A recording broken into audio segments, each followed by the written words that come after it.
Oh, I faded that way too fast. Hello, everybody. Good morning. I'm doing a bit of a different look today. I got my hair did, but I also kept myself a little bit beardier. What do you think? Is it dignified? Good morning, everybody, and welcome to more SergeCraft. Today is probably one of our last just like building days. Tomorrow's going to be our finale, which is going to include a little bit of a tour, maybe a chance to check out and explore and retro. But I'm excited. This has been just a very cozy adventure, all of SergeCraft, and I'm looking forward to some pretty cozy vibes as we tidy up our final project here. Let's boot it on up. I didn't boot it up in the background, so there's a chance that it'll get all framey. Good morning, Scuba. Good morning, Kits. Good morning, Rach. Good morning, Loler Skate. Good morning, Kitty Horrible. Hello and goodbye, both ends burning. Hello, Jay. First time catching your stream. My goodness, welcome, friend. Appreciate you being here.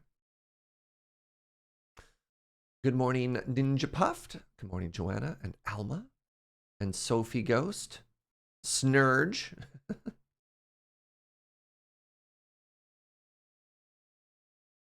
Oh, I forgot to boot up the launcher ahead of time. It takes so long. Good old modded. Yo, just like Aaron. What's up, friend? 47 months is a remarkably long time. Thank you very, very much for all that support. Your good cup of coffee there, Snurge? Jealous. I had an excellent coffee this morning too. Speaking of excellent coffee, 1 second, I got a letter in the mail while we wait for this to boot up. Ooga Chaka, thank you for 15 months. Thanks for the consistently good content. Thank you, friend.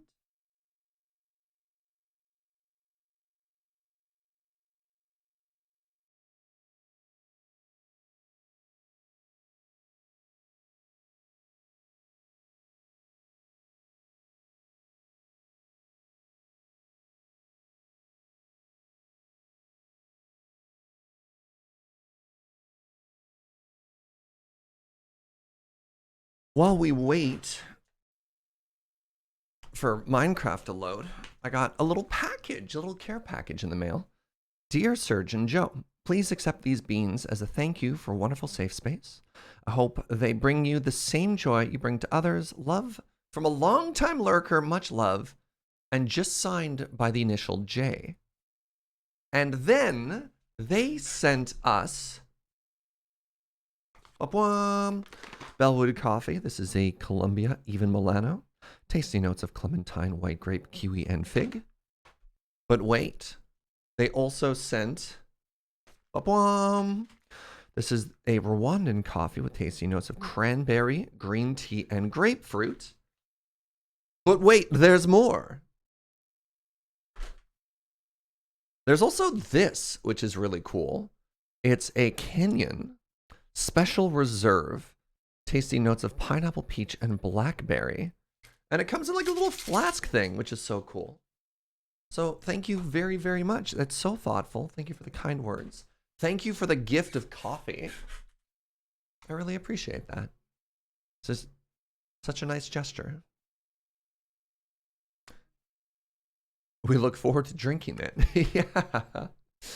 Good morning, Kitty Horrible. Good morning, Deimos and Virgil and Basil.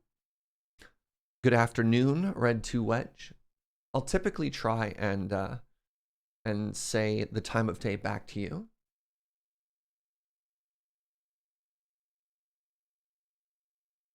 The wife is chilling with my youngest fan. Oh, that's very flattering. Yeah. If you haven't been here in a while, we've gotten so much done. In a second, let's put some stuff away here. You there. Go here. And go here. Very good. Good morning, C. Dutson. My house is officially on the market and I'm nothing but stressed. My goodness.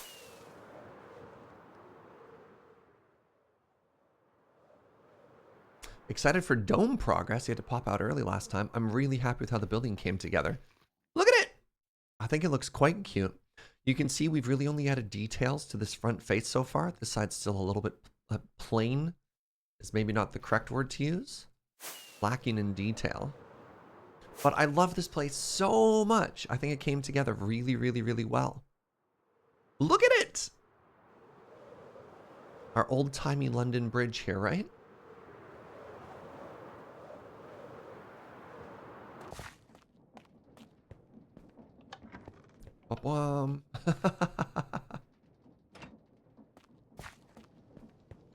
So the bridge goes down, and you just like, ooh. Like, I think this place looks so cute. This is amazing. Thanks, Jay. Thank you for the kind words, T-Plane. Oogachak. All right, I'm really happy. So, I have kind of a silly project that I want to do today. And then we're going to end it with a little bit of detail and everything. But this... Wait, is the bridge still up? Oh, no, there we go. Now it loaded in. This road doesn't connect to Spawn Town. And I thought something that we could do is we could make this road. This will be kind of our chill warm-up in our project here. And just run it right through so it connects with town there. Right? And that'll involve... I'm not going to worry about any fancy terraform or anything like that. We're just going to stretch the bridge, or pardon me, stretch the road, make a little bridge, probably make a little tunnel, and then connect it through. All right. And that'll involve some beacons and a little bit of mining and an opportunity to sort of chat and chill. Should be a good time. Oh, pardon me, it just popped right into the microphone. So this is a Y level of 75.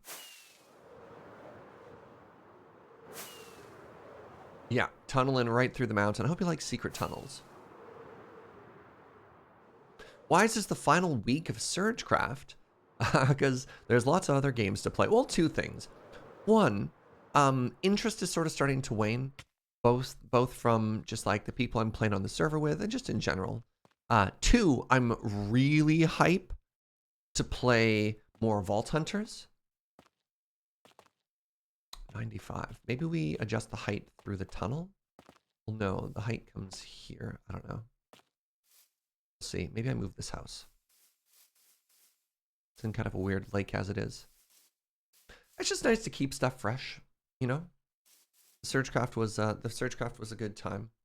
But we kind of just been chilling and building, and I don't know. I don't know if the hook was as strong. I kind of like lost the thread due to my scope creep in building, which is not to say I haven't been having a good time.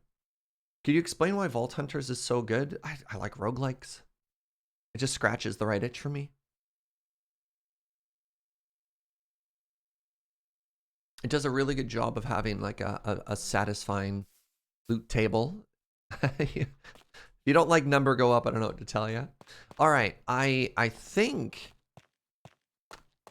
Wait, actually, hold on. Hold on. What if instead of connecting up there, the tunnel actually came out right here and we got to respect Joe's path and we didn't have to move any houses? Oh, I like that plan. I like that plan a lot. Or I could even make it a little bit lower. So this is 93. We could have it go here and then Joe's path could come down a little bit lower, like through this market. You still don't understand it at all? That's fair. It's just like, I don't know. Do you like playing games like Diablo? Because if you like Diablo, you'll like Vault Hunters. But if that, like, kind of repetitive game loop isn't for you, then it'll just still not be for you. It's so different, though, right? All right, so...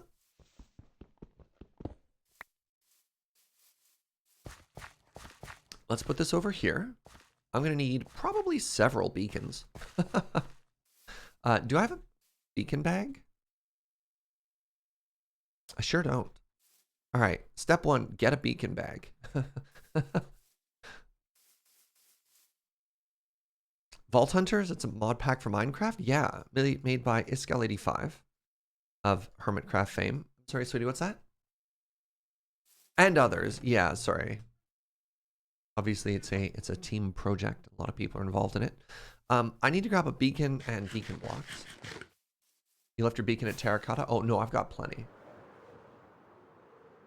Have I looked at Loot River that just came out? I haven't even heard of it. No. Do we need a final mapping? We will, Rach, after we're done with the road. The final thing we'll do is the mapping, because I want to do the last couple of details. I don't know how well they'll show up on the base, but yeah, getting that stuff down will be important.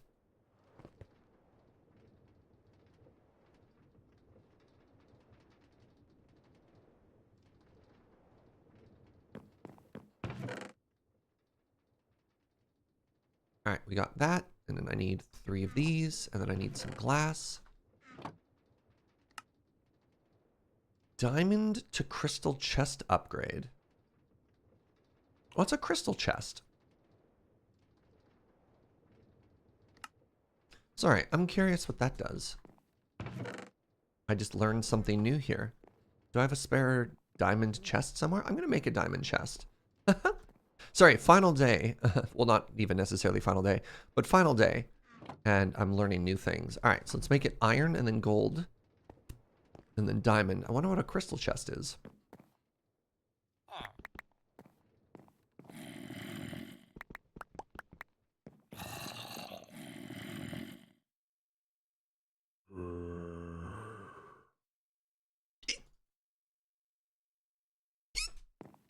Pardon me.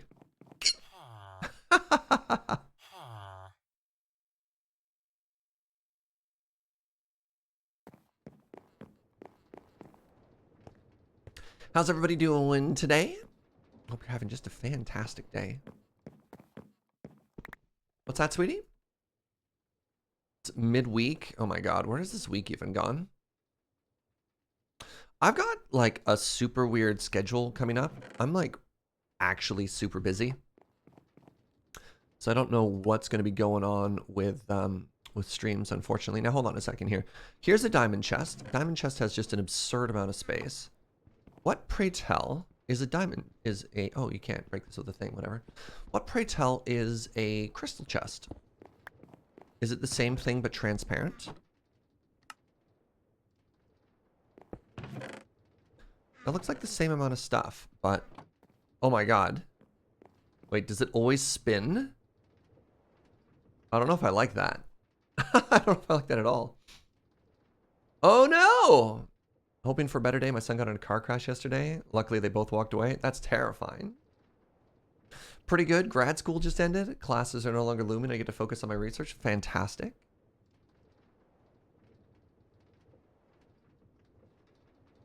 Don't know if I'm a fan of this whole crystal chest thing. I'd get really busy after a while. But I'm glad we know it exists now.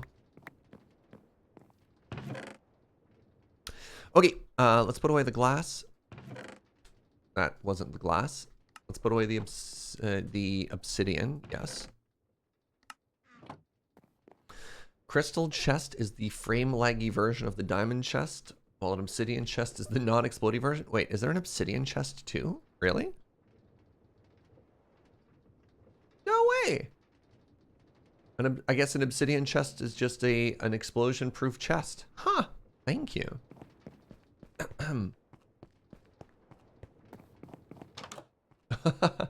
You finally have work that you can talk about? Ah, I know that feeling. NDAs, eh? What a joy. Yeah, how's work? Sure I'm working. What? Oh, that's kind of funny.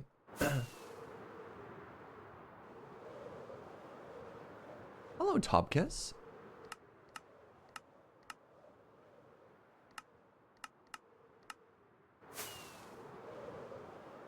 Oh, not quite an NDA, but other things. Close enough. Let's say close enough. All right, so the first thing I need to do is I need to place down our friend the beacon.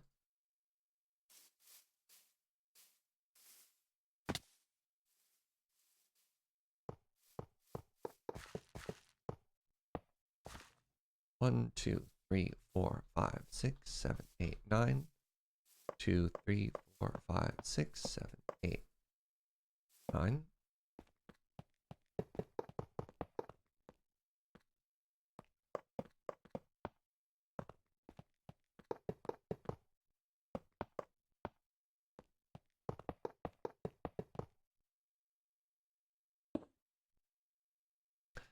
Haste. Haste. 2.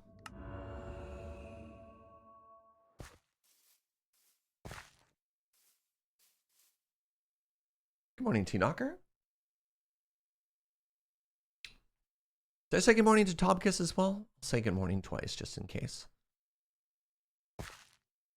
All right, it's a digging time.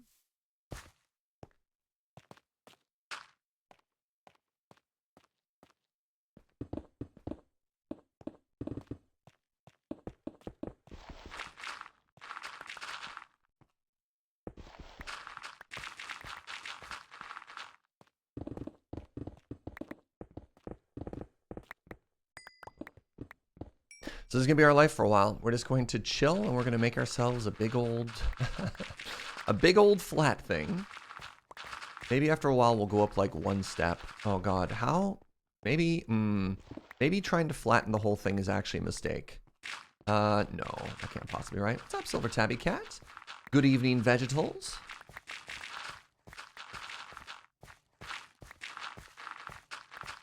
Yeah, like I could go up 1 layer, right? Right? Oh, Lord. What have I done?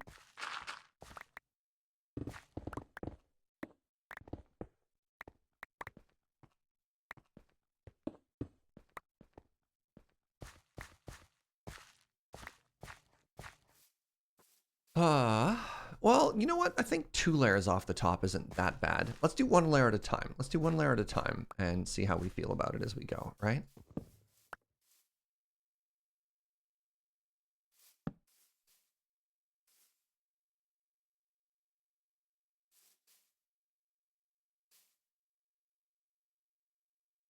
I think gravel's gonna need to go in this box.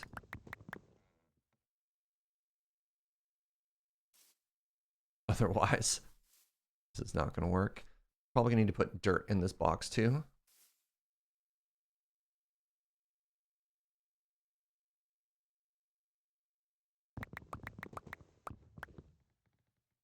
And grass. All right, good talk.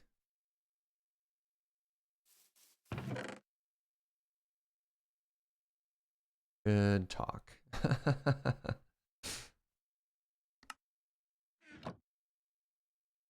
There, are we doing it? We're doing it. Huge success. It's your weekend today and tomorrow, so it's midweek and out at the same time. Very excellent. Good morning, Meaningless Meg. All right.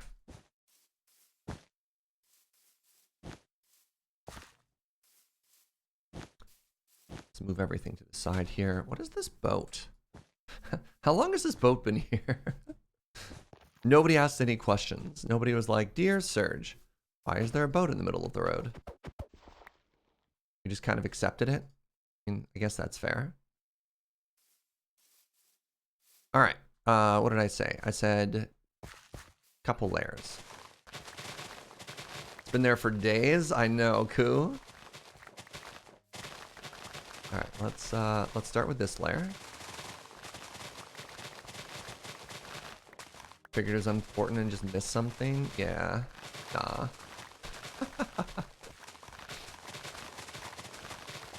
So I'm trying to. This might be a mistake, but I'm trying to like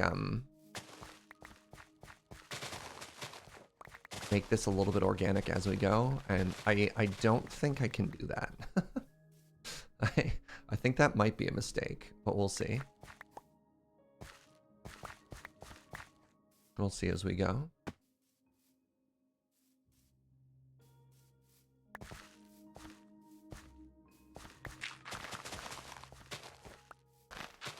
I have room for that? Barely. So this is the width that the road needs to be, by the way. If you're at all curious.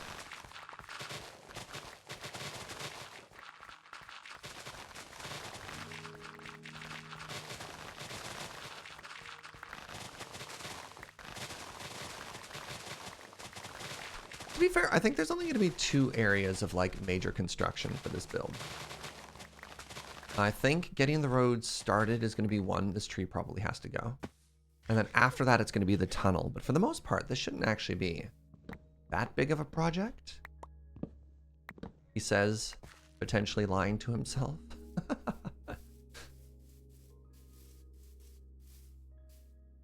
Yeah.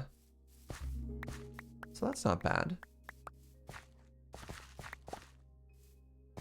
The hill looks somewhat organic.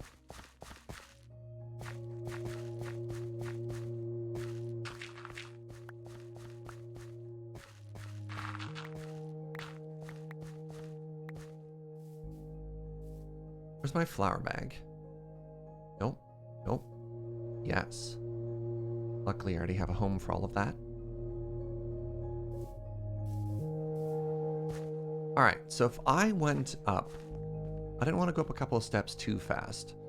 I think I want to go down one more layer, at which point I'll be pretty happy.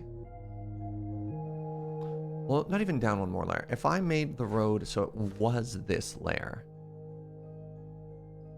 or into it. No, I probably want to go into it.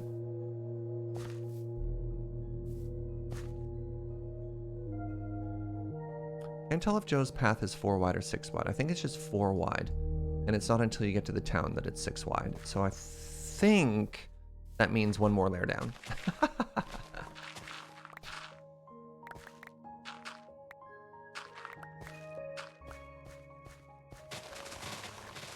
So I started reading a new book, or light novel. And once again, that means I'm sacrificing sleep and my morning prep and everything. Hey, what's up, Tears Red Right Hand? Thank you for 23 months. Chill stream for a gray day. Oh my god. Once again, I hope this doesn't stay a long time, but once again, there's a storm in town, and I've got just like the worst sinus headache from it. And I really hope this isn't a trend that continues. That every time like a cloud moves through the city, I get a headache. I can't. No. Anyways, yeah, I started reading another light novel recently. The name completely escapes me. But it's fun. It's about a super powerful wizard who reincarnated. It's like pretty tropey, but whatever. Is trying to figure out all their powers. I was reading a new manga last night. I knew it was time to stop when I was drifting off instead of turning pages. So I'm stubborn. When I'm tired and I'm reading, I'm just like, no, I'll finish another chapter. You're not the boss of me. It's really bad, actually.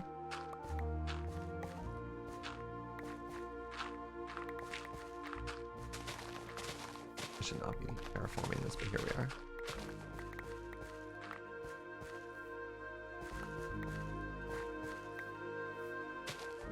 The name completely escapes me is a good name for a light novel. I should, we're going to continue talking about this. I should actually look up what it's called.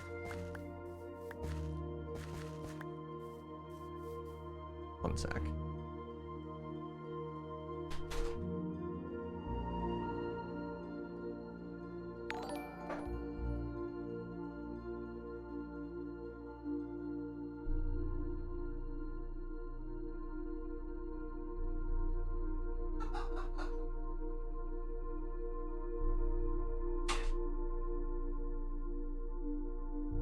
Oops.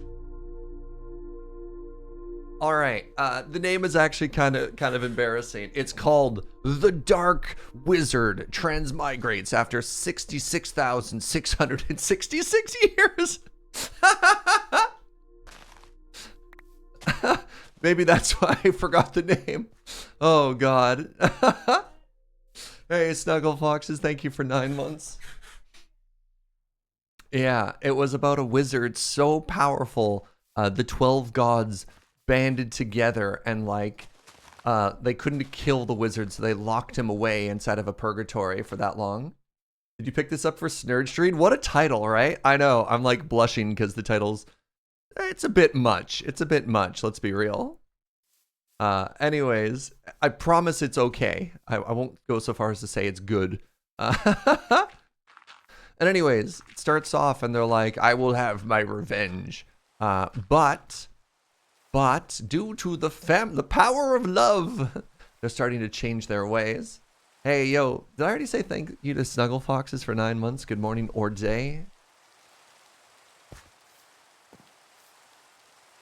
No, 66,000. You know, the number of the beast or something like that. What's up, Lyrazel? Not everything has to be War and Peace, for sure. The Dark Magician transmigrates after 66,666 years. That's right, Potato. You got it. I don't know. I'm kind of enjoying it. I mean, it's not going to win any prizes, but so far I'm having fun.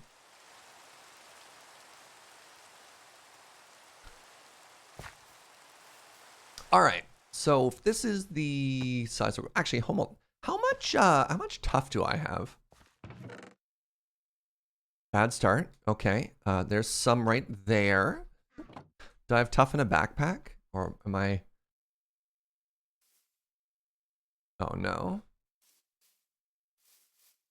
Do I have Tuff here? 560. All right, that is not going to cut it. All right, it might be time for a little bit of the old mining session, Reno. Because what I want to do is I want to start actually building this road here. So we'll probably, well, I can do it for now. Serge, not tough enough. It's true. Single tier. All right, so if I took this and I made, it's cut tough and polished cut tough. Jason man, thank you for 9 months. A woot indeed.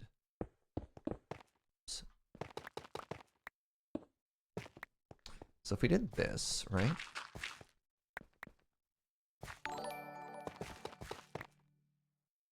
Commander Mad Mo, thank you for 7 months. Well, looky here.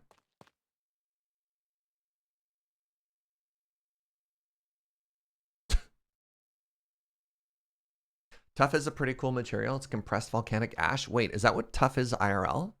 That's so cool. I didn't know that. Thank you. Thank you for subscribing to Tuff Facts. I wonder if Joe made stairs.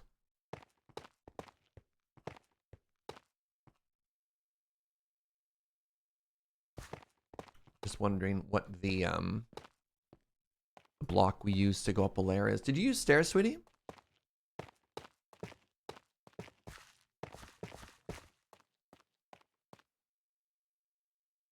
Final week of SergeCraft, what's coming down the pipe?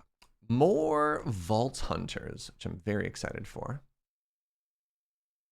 All right, so that's there. 100 biddies, like New Kids on the Block say. Just keep hanging tough and we'll get through this.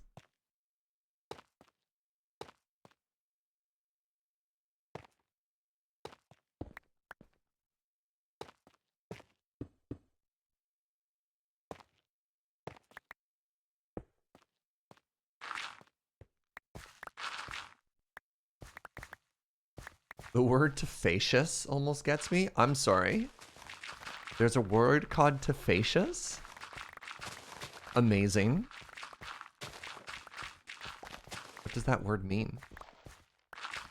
Of or pertaining to tough? Something that has tough-like qualities?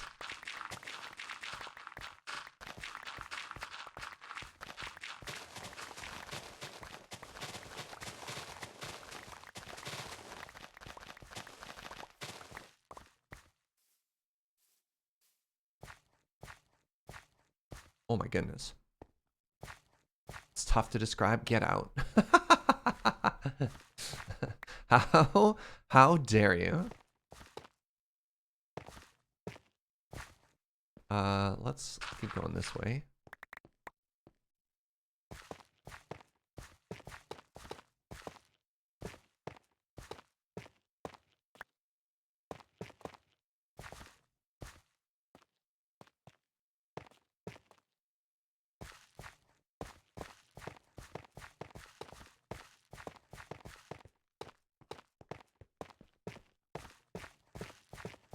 This is our life now, by the way, chat.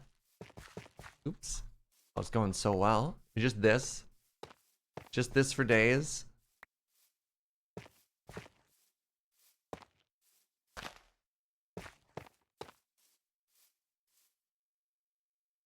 I know you aren't the biggest Star Wars fan. Am I doing anything for Star Wars Day? I didn't have plans. How do people typically celebrate the 4th of July? When I used to spend more time on Facebook, whenever that was, I had a friend who every single day of May, May the 1st be with you, May the 2nd be with you, and so on and so forth. I don't know. I was raised Roman Catholic, so anytime somebody says "May the 4th be with you," I'm also like, "And also with you." I don't know. Does it have like sort of this weird like pseudo-religious vibe going on with it now, or is that just me?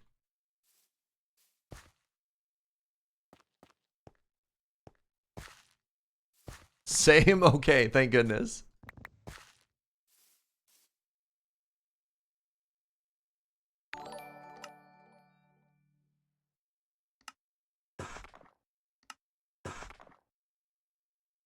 Yo, what's up, Amethyst? How you doing, friend? Hope you're having a fantastic day. Jedi's totally origin in some place. That doesn't surprise me. But the correct response is I know. Yeah. Is it actually, or are you trolling? Why can't you just say thank you? In the Netherlands, it's also Remembrance Day. Interesting.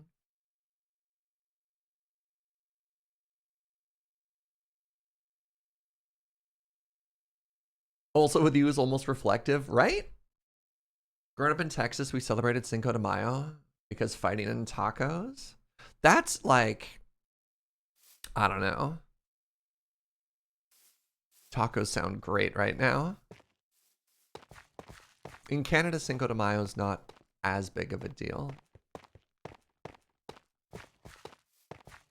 compared to some southern states. My favorite like internet meme is people Googling, when is Cinco de Mayo? Oh no. Oh no.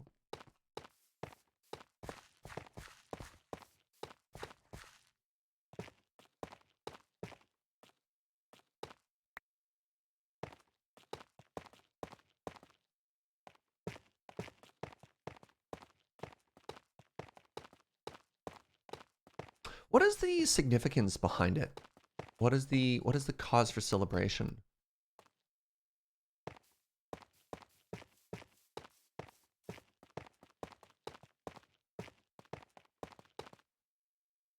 Wait, you joke, but my town did Cinco de Mayo on the 1st to hit the weekend? Amazing, actually. It's the Mexican victory over the French. Oh, is it sort of like Independence Day or something like that?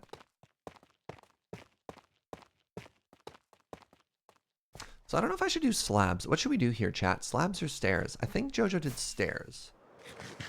I'm curious if she made it the same color pattern. Yeah, it'd be kind of cool if I lived somewhere that had, you know, sort of the street festival thing going on. So Joe absolutely used stairs and kept the pattern going. Okay, let's do that.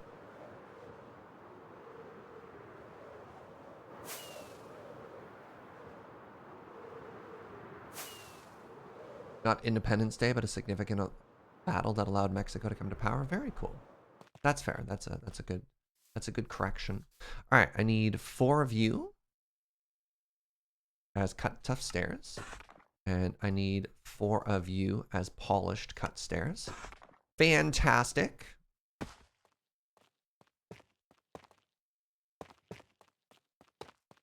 Nope.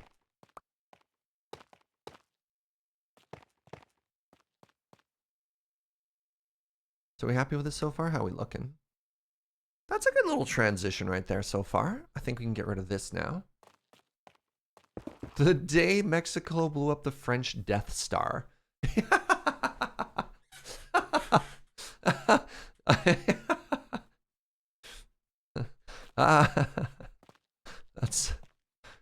That's very good.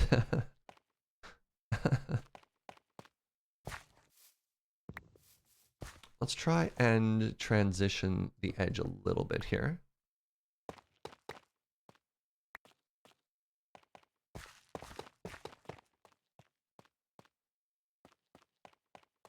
Also known as the Death Star. Wow, I can't believe how many people in chat are fluent in French. I'm so proud of you. All right. So I think what we need to do, my friends, I think that as we're all becoming painfully aware, I don't have enough tuff. I just don't. And we need to fix that. And the way to fix that is going to be an tuff mining session.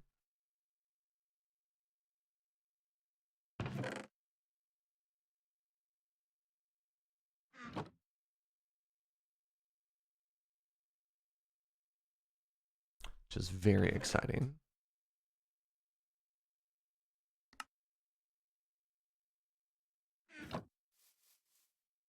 Sounds challenging, tough even.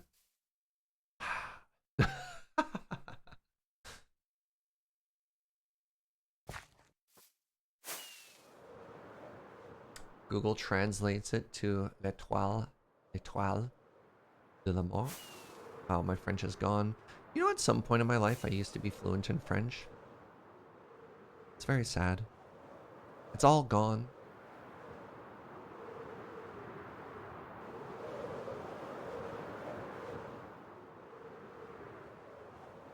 Wow.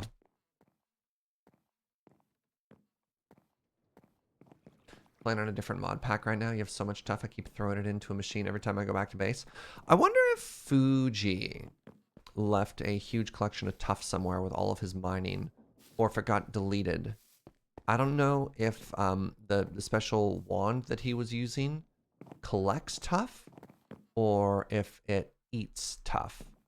Looks like, to use the French word, manger, looks like it has all been eaten, which is perhaps a little bit unfortunate. Love the view flying into the Casita. Isn't it very pretty? I'm so happy with how this came together. Down we go.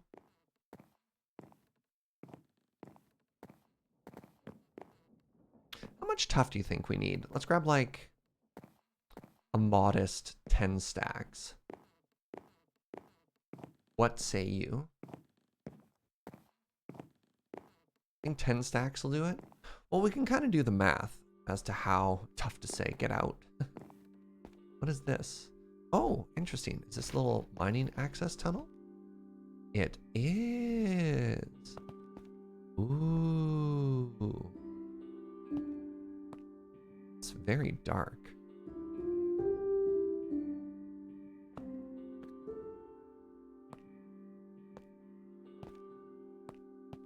Yeah.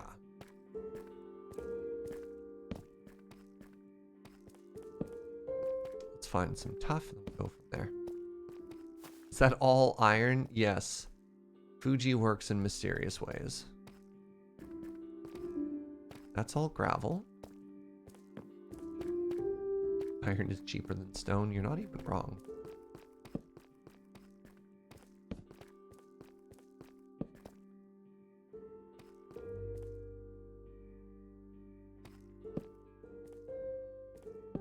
Any tuff in the chat?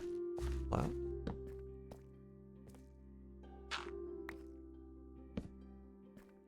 Hello, bat friend. Sorry to startle you.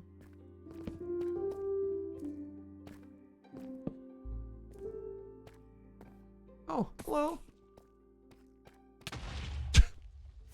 Rude.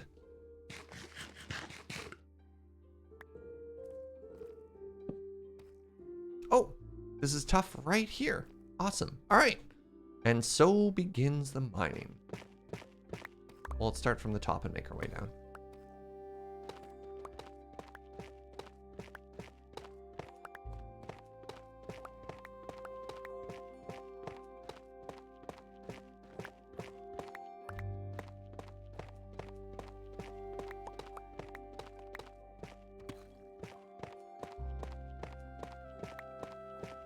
You'd offer your tough supplies? Is there like a butt or something? But I turned most of it into nuggies? That's what I thought, yeah.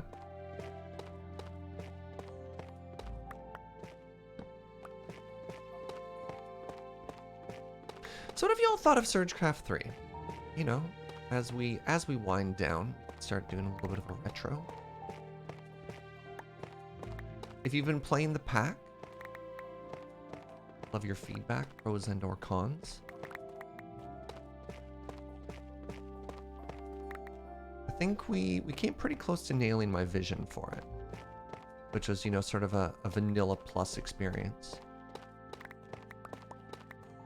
I wonder what you thought of that.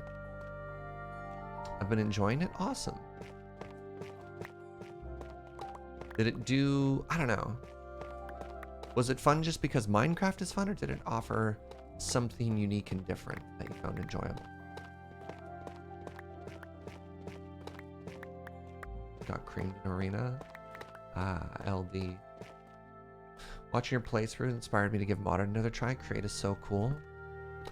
Yeah, one of the goals by having fewer packs in it was hoping to allow people to focus a little bit more on just one thing.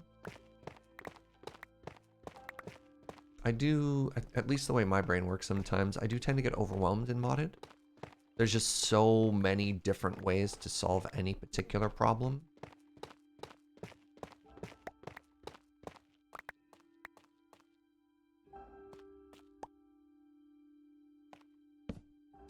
Definitely enjoyed watching it. My friends and I might start up a server soon. Cool.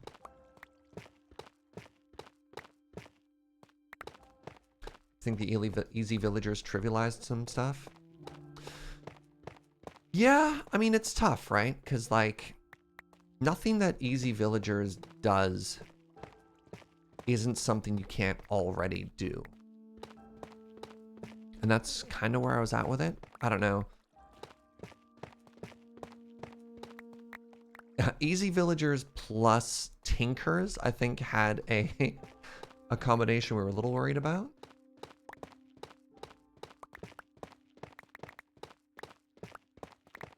Yeah, Serge, it is tough. That's like the one critique or maybe the one pushback I have of people like easy villagers is broken. It's like you can literally do all that stuff. It just sucks. But I guess that's Minecraft, the automation, right?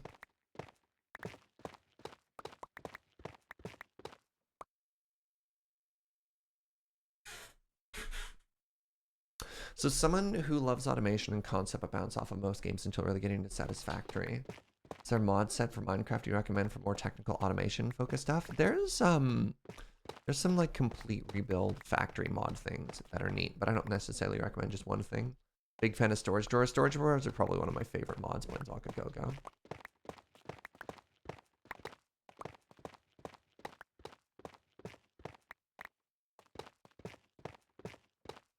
Yeah, it's funny because for me, easy villagers, to get back to that particular thought.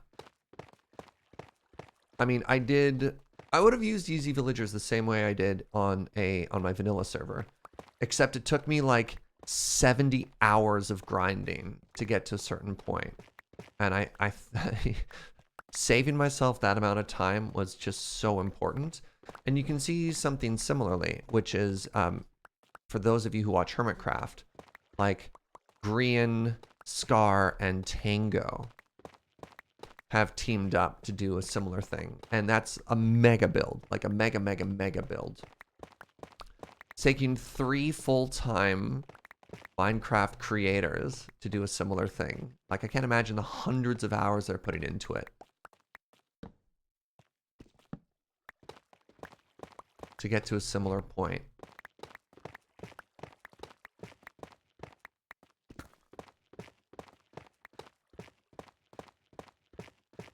I don't know, it's weird that like part of my brain is like, this is too powerful and like trivializes a gameplay loop, and another part of me is just like, the way villagers are set up right now are kind of dumb. Like,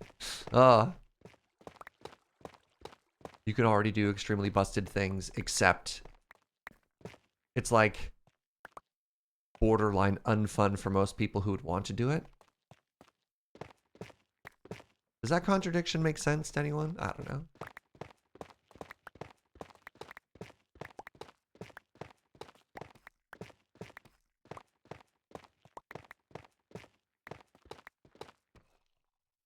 Has the king lizard wizard become the world's greatest mage yet? The conclusion, the final piece just went up on YouTube, yeah.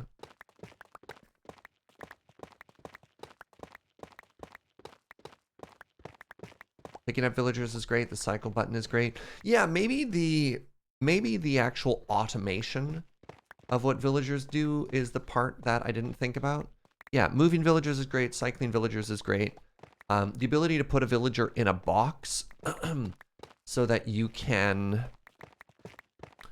reduce entities to make it work better. That's probably pretty good too.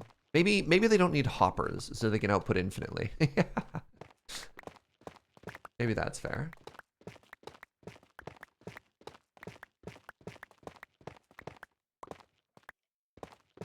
Ever get through one of the black books? 3 of them.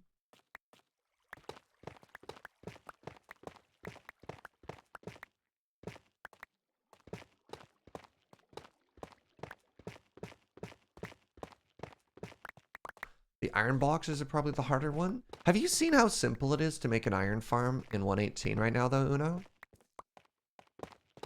Like, you can literally, day 1, if you're in a village, make an iron farm. Like, a ridiculously outputting iron farm. Yeah.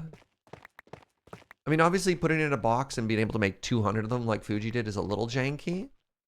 But again, when I think of, like, how easy it is, how productive it is, and how much lag they can cause, I don't know.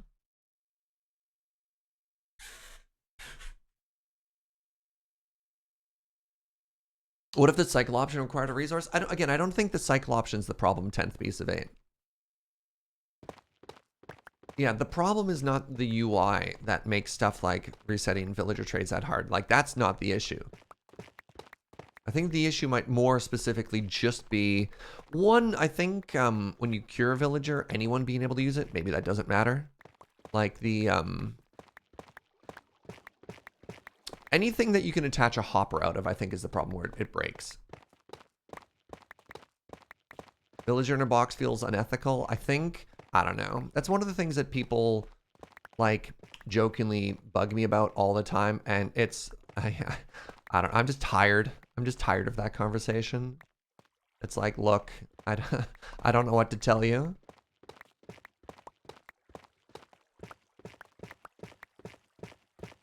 It's kind of an unfortunate mechanic that they have in Minecraft. Well, it's not even like, I don't know. On 2 sides, you can't trivialize it either. It is what it is. Hey, good morning, Dugma. Oh, a second boop. 32 months, Dugma. Thank you.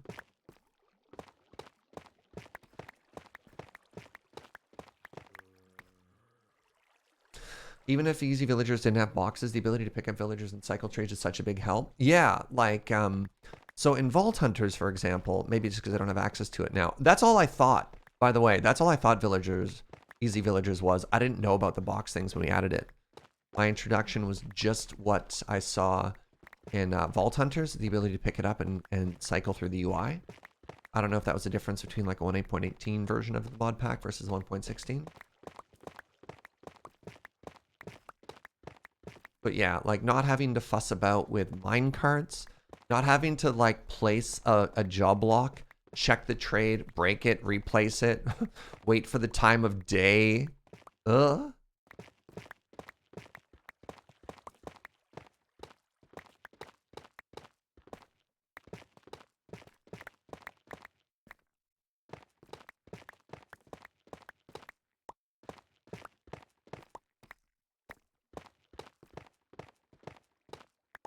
Yeah, so I think the couple of things that maybe missed the mark Vanilla Plus wise were backpacks. Backpacks are so OP. And some of the like super late game stuff. Also, we kind of accidentally created a game breaking loop between villagers and tinkers, which I didn't think about.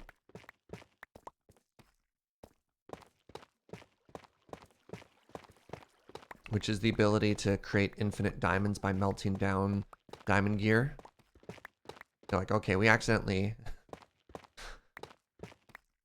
I mean, I guess that only matters, again, if you if you want diamonds to mean anything.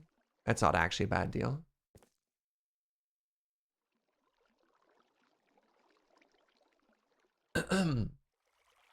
The boxes and the ability to pick up villagers made it so I could actually work with villagers I couldn't have otherwise. That's awesome. All right, what are we at right now? This is 1, 2, 3, 4, 5, 6, 7, 8, 9, 10. Oh, 11, 12, 13, 14, 15, 16, 17, 18. 18 stacks. Do you think 18 stacks is going to be enough to do that bridge? What is 18 stacks in terms of length?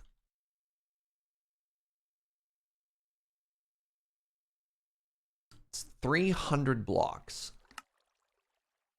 I think we're more than 300 blocks away from town. I think we need to keep mining. Let's find another... I believe the technical word is blob. I think the technical word we're looking for is blob of of tuff. What's the collective noun of tuff, chat? One tuff. Here we go.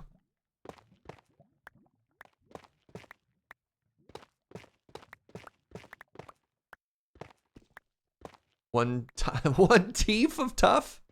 I like that. All right. One teeth of tuff it is.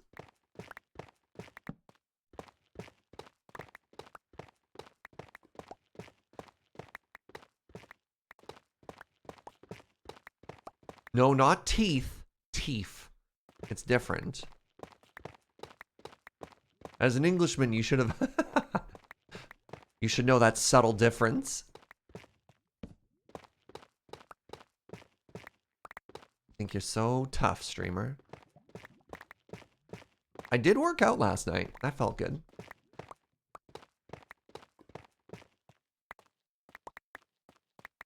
Adam's been posting all of these workout photos to Twitter. And it's been a big motivation for me.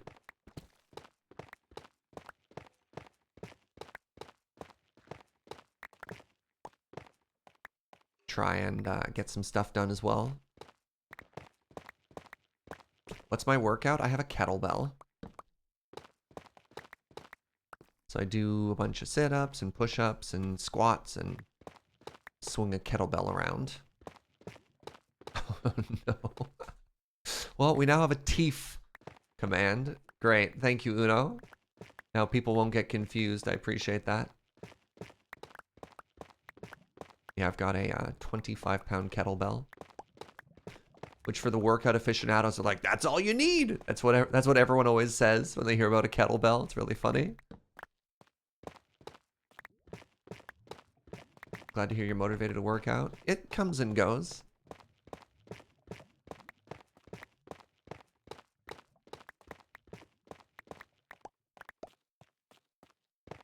Oh, geez. Hello. Ah.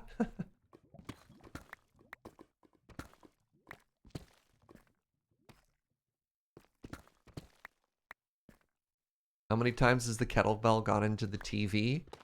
It's not a Wiimote. Like, you're not just whipping this thing around everywhere. But the answer to your question is 0. Kettlebell has entered my TV a total of 0 times.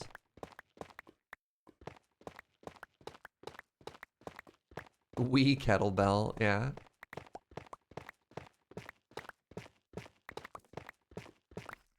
Serge, you're surrounded by idiots. Look at you. Dunking on chat. Wait, actually, that's rude of me. There's no assumption that you were talking about chat there.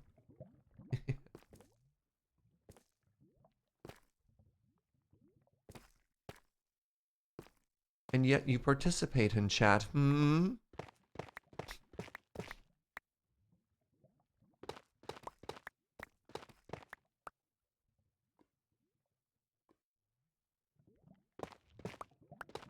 Oh, hello.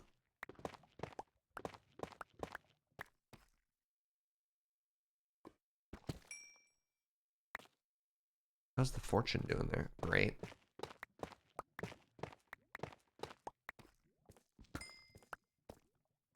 Wow, I got 5 from that one. Goodbye. Oh my god. Well, it's netherite, so it wouldn't have melted either. But regardless, nothing like yeeting your pick. What's up, SergeCraft? Good to see ya. Oh, wait. But wait, there's more. I think that's got to be a good start.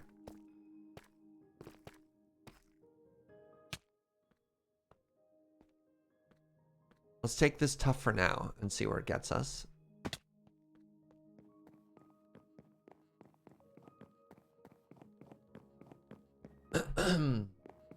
Oh, the kid's sick. Sorry to hear that. SergeCraft. Is that, remind me, was that the eye thing? Trying to remember. Eye thing, very descriptive. Excellent job, Serge.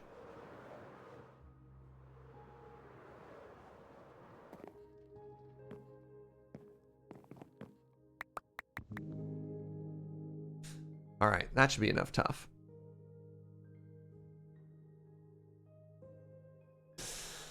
Me and my roommate just picked up a Flare espresso maker. Have I ever seen one? Second here.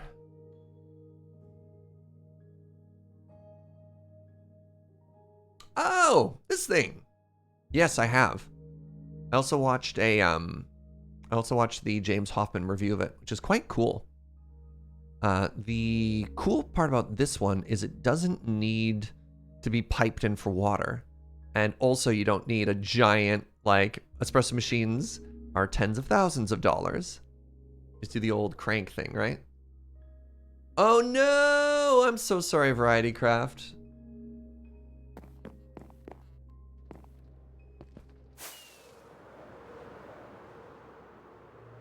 Somebody in chat was mentioning the other day that it's an eye infection or something.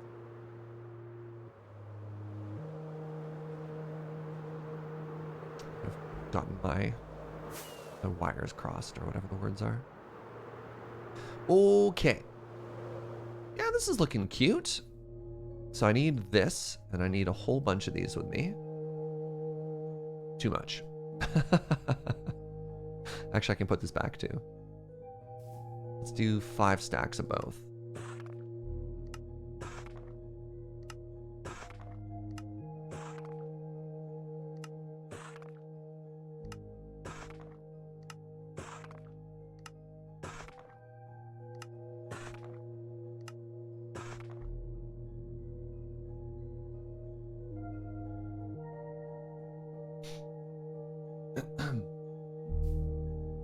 Got a stomach bug now. Don't know if that's a known COVID symptom as well. I think it is, actually. I remember early on in 2020, they're going through, like, known COVID symptoms. This could have been a BC thing they released. Do I want to go down? No, let's keep it on this height the whole way. And there was one person whose only symptom before testing positive was diarrhea. You're like, man, to be that poor person. Like, oh, no. Ugh.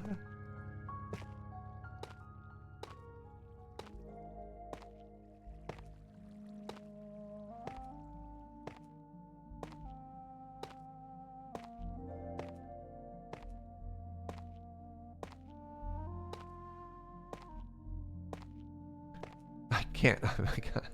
I'm doing that thing that I'm going to try not to do as much, which is I'm having multi-threaded conversations. One part of me is talking with chat about COVID symptoms, and another is talking about, like, espresso, and I can't. This is my one goal I have. Every year I try and give myself a goal as a performer, which is, like, you think of it as professional improvement, right? So one year I tried really hard to work out all of the ums that I have as a presenter, to allow natural moments of silence and, yeah, just less ums and ahs, because I think personally, it makes for a cleaner presentation. And then I guess this one is to try and work on my focus as a performer. I don't know if that makes sense.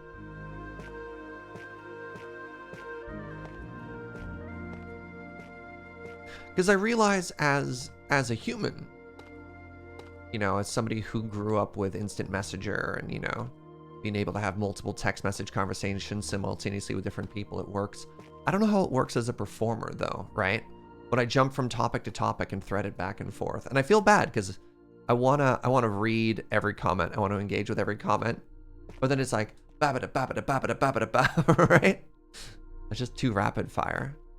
And I think it makes my performance very frantic. I don't know. I like having multiple conversations with multiple people. I like, you know, reading everything. But I do worry about what the perception of that is like. Someone who walks. As someone who watches, not walks, pardon me.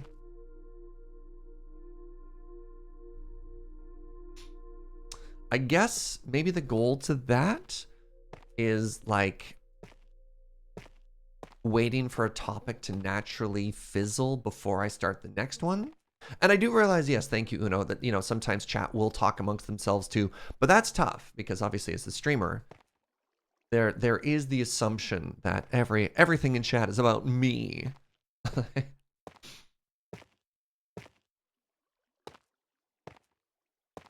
You haven't noticed or minded, to be honest? It it comes in flows.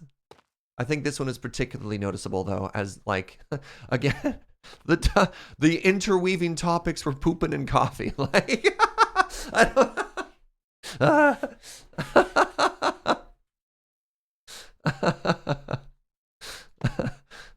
Which are normally two things that shouldn't be combined.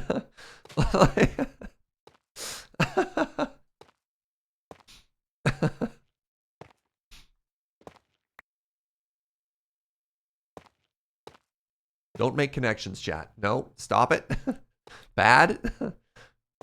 Chat, please.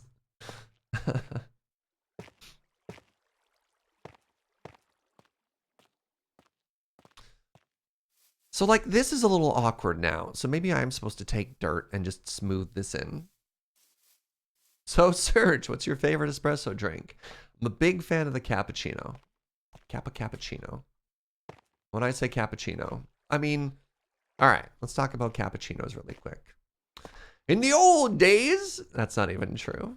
In specialty coffee, in particular in like high-level barista competitions, the cappuccino used to be one of the 3 drinks. All right, let's back it up a step. There's a thing called barista competitions, if you didn't know. I always feel like we're in Zoolander. You want to see the real world of competitive coffee? In a barista competition, a barista is given 15 minutes to present 3 drinks to a panel of 7 judges. 3 different drinks. It's worth mentioning that they have to make 4 of each of the drinks. There are 4 sensory judges. Maybe that's not the right word. Whose job is to actually drink everything and rate the presentation, the technical aspect of it. There are 2 technical judges, and so they'll like get right up in your face and watch, you know, the angle of your wrist and how clean your station is, and they'll go through and monitor all your equipment afterwards for cleanliness and stuff like that afterwards. And there's a head judge who kind of just oversees everything, so 7 judges. Maybe this format's changed a little bit, but that's how it used to be when I was active in that community. And the rounds you used to need to present were a signature drink, which is pretty cool, and as long as you used like an ounce of espresso, you could get very creative with it, and that was probably the most fun part. An espresso course, which is literally just an espresso served by itself, and it used to be that you had to make a cappuccino, specifically like a 5.5 ounce cappuccino in a pretty standardized size of glass, but I believe they've loosened it now just to be, there's an espresso course and a milk course, and you could do... There's a little bit more flexibility in what could happen in there. So when I say that my favorite beverage is a cappuccino, I used to mean like very specifically that 5.5 ounce cappuccino that they served in competition. And like, if you go to most fancy cafes, you'll get that sort of cap. However, I think there are a couple of drinks that are different in a lot of different places, and those are specifically like macchiatos, cappuccinos, and flat whites. You have no, they're a crapshoot. You got to be pretty specific what you want when you order those at a place. Hey, Discordian Token, thank you for 37 months. One of the competitors is and of the recent US Barista Championship live streamed all rounds of the competition. There's a pretty big deal TikToker who recently won. I don't know if she won a regional level or like the US level barista competition, which was kind of neat. Sort of a nice intersection between creators and not, yeah. So what we're gonna do is we're just gonna very gently terraform up under here.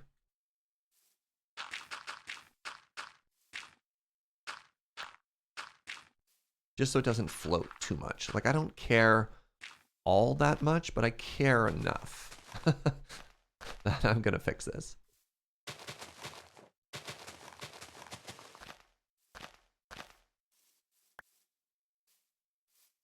Same person. It's also all up on YouTube. Nice.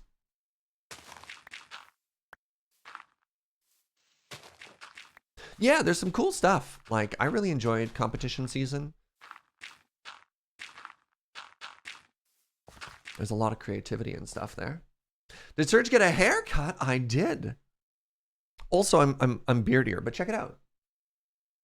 I don't know. I thought there's a nice fading going on right now. Thought I looked kind of cute. So.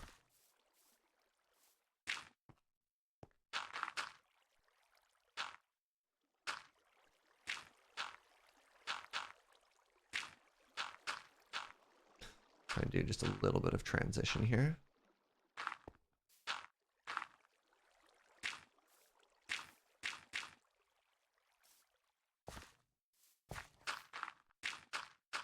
Doesn't have to be perfect. Just thought it could be a little better. Looking dapper, thank you.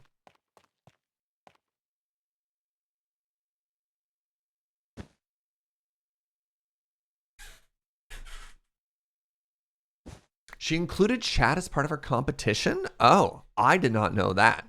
That's cool as heck. That's really neat, actually.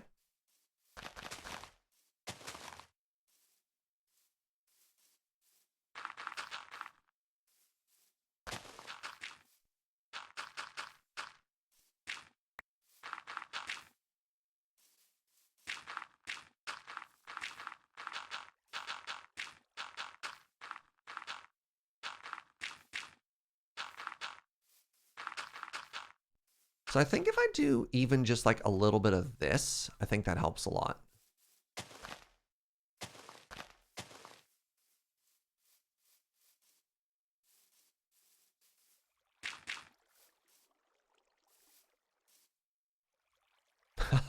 Hello? What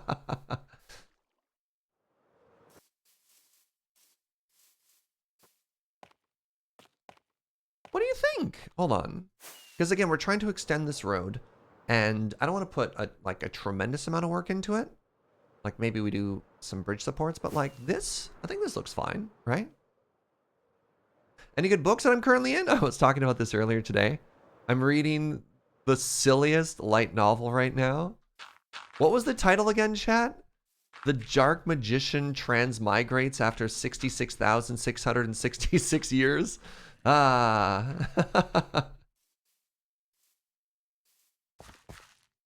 Wait, actually, what I could do there, we did stuff like this every now and then. This is kind of cute too. Yeah, there we go. Just a little bit more detail to the sides.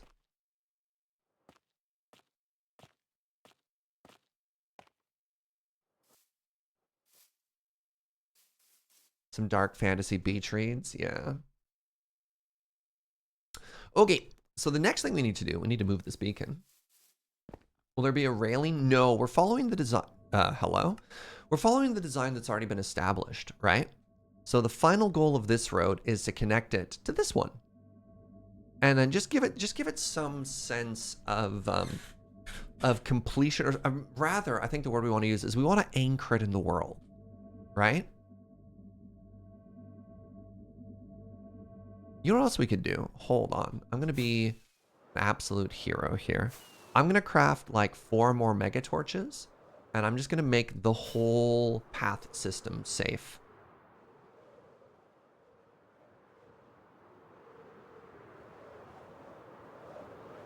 The hero the server deserves, chat.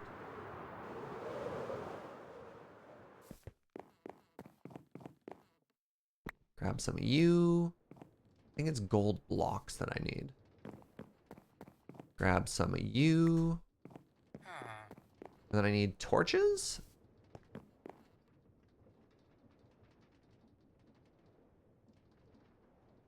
Grab some of you. Grab some of you. Mega. I definitely don't need 21. Let's make 5. Wait. I'm literally have 10 in my bag.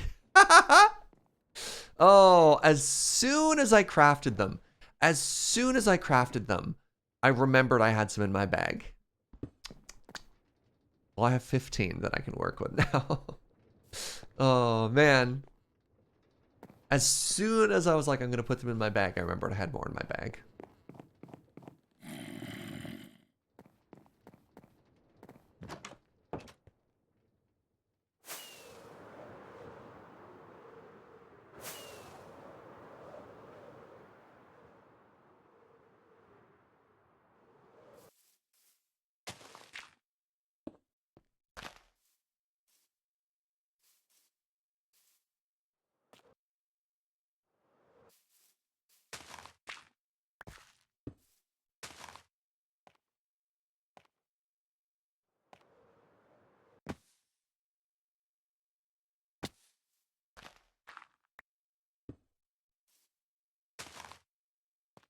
There might already be mega torches everywhere.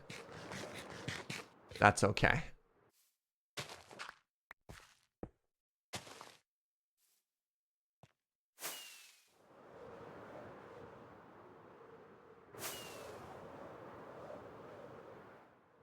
A little sad the snow got messed up at the top of the mountain. Pardon me. But that's okay.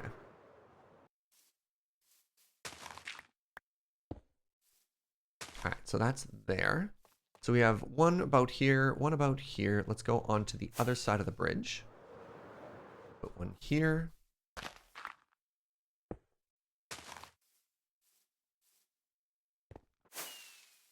go to like the foot of the mountain.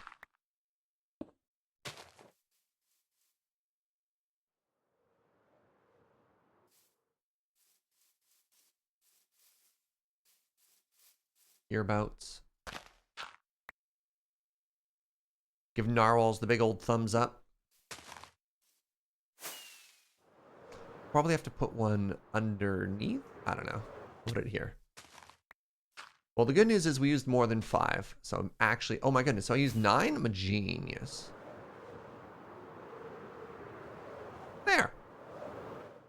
Okay, so let's move the beacon now. And the goal is to go right through the mountain.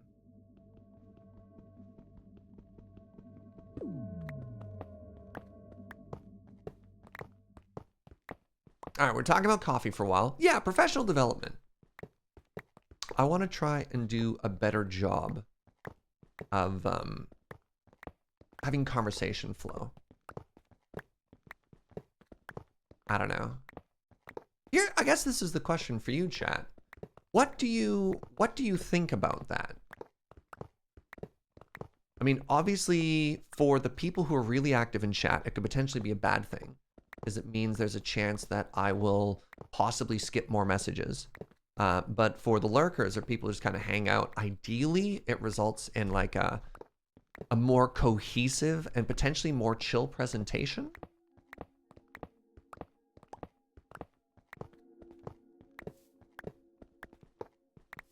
Just a little bit more focus, because I tend to get a little scattered. Me distracted, I know, I'm shocked too. But more so than that, and this is something I realized, the more excited I get, the more like worked up I get, and the more it loops in. So hopefully it just makes me more chill. I literally have a turtle that I keep on my desk to remind myself to slow down. Like,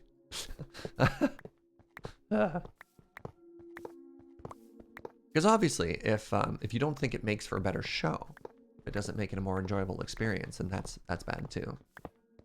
Can't really consider myself a lurker. You do the same thing with a slowpoke beanie baby? Amazing. You're like, slow down, friend.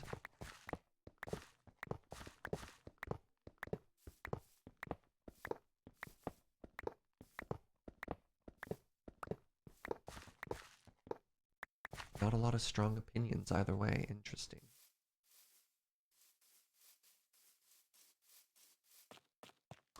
Normally just working while listening. Don't really mind the conversation jumps. That's flattering. All right, let's build our beacon here now. Slow down, life is to be savored.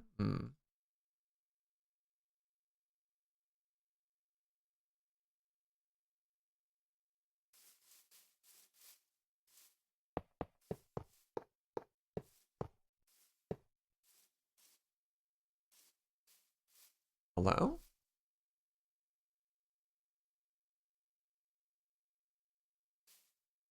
Oh, right, of course, torches. I was like, why is why is my wand not working? This is not the first time we've experienced this.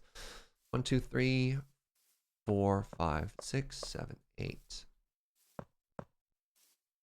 2, 3, 4, 5, 6, 7, 8, 9. Good stuff. I almost like conversation jumps. It gives a feel much more like a verbal equivalent to text chat.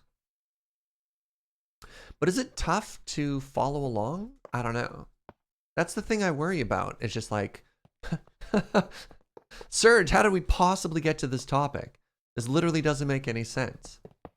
We were just here, right? Or whatever. Do whatever makes you cozy. That's fair. That's very fair. I dig that vibe.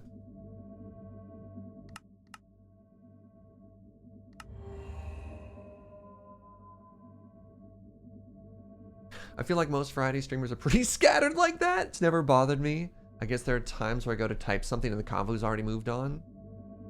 Yeah, I guess that's the thing too. It's just like maybe if we stick on a particular topic a little bit longer, it gives more people a chance to chat. I mean, obviously, I'm not going to worry about like, all right, has everyone finished what they want to say? Like really hammering a conversation into the ground. But it's, I don't know. I sometimes worry about like, I open a topic, right? Conversation A. And then I see, ooh, something I want to like answer a quick question to in conversation B in chat. Fire that one off. But then by the time I'm done, right, by the time I've acknowledged conversation B, a lot of the people who want to engage with conversation A have like followed up with it, right? And then I start talking to them, and then the people who think conversation B is interesting, they start jumping in, right? And it's sort of the nature of not only stream delay, but also just how like stream delay and typing delay, I suppose, is the other word I wanted to use there. Sorry, I'm not close enough to my beacon here. Am I overthinking it? Oh, probably. Almost certainly. But that doesn't mean there's not room for improvement, right?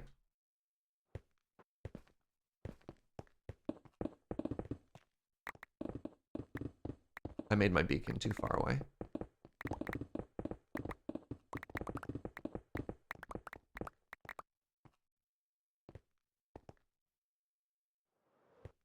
I think it's easy enough to follow along while also being really good to tune out and tune in. My listening is jumping. The conversation might as well be. All right. Okay. All right.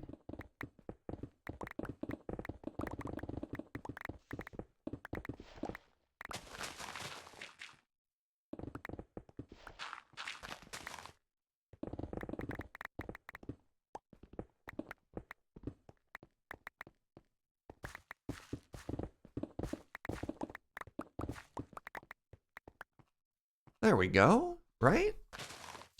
curve this back a little here. Yes.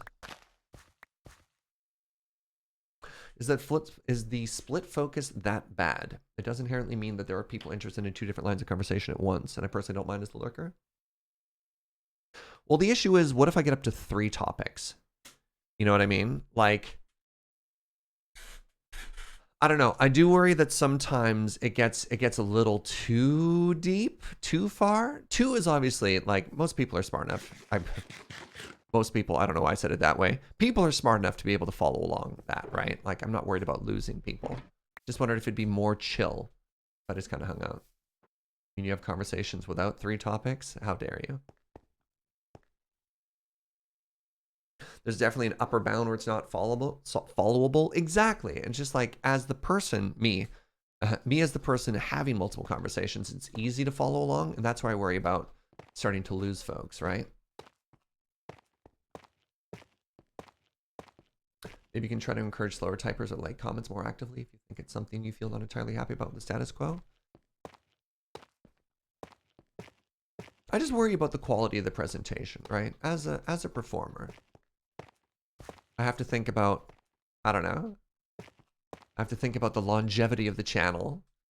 Maybe a weird way to phrase it, but it's like, I need to make sure that I give a cozy space that people want to keep hanging out in.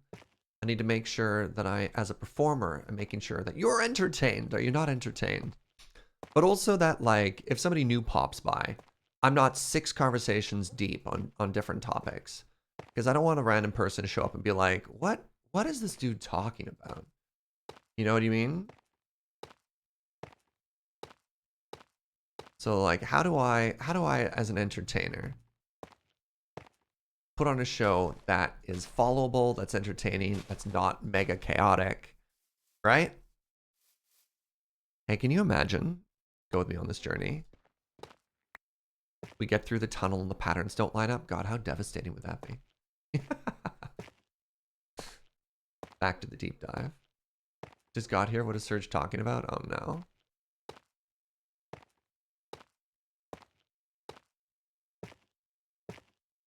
One of my favorite Twitch comments, though, is people just joining and being like, what a line to come in on, right? You're like...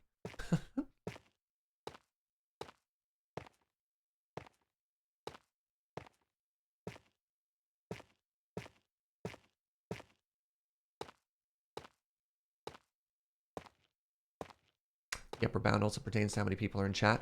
Well, that's what's funny, Sir Garrett Cameron, because, like, there's almost an inverse relationship on how many topics you talk about based on how many people are in chat. It feels like the more people who are in chat, the easier it is to have a single conversation, which is really bizarre. It's almost it's almost the burden of a smaller streamer to have to engage with every single comment, if that makes sense. Like, the smaller you are, the more there's the self-selecting nature of Twitch chat is that in a smaller community, you want to be more active because it's more likely that you'll get a chance to talk to the streamer. But as such, the more chaotic the conversation almost becomes, right? Like, in big channels, you'll see these huge streamers who are just vibing. They're not even, I don't even want to say they're not trying to be entertaining, because obviously they are entertaining for thousands of people to be watching. But like Shroud, you know, 15,000, 20,000 people will be watching. He won't be chatting, right? He won't really be answering questions. He'll just be doing his thing. He'll just be vibing, and people are there for it, which is kind of funny. Did I get a haircut? I did. Thank you.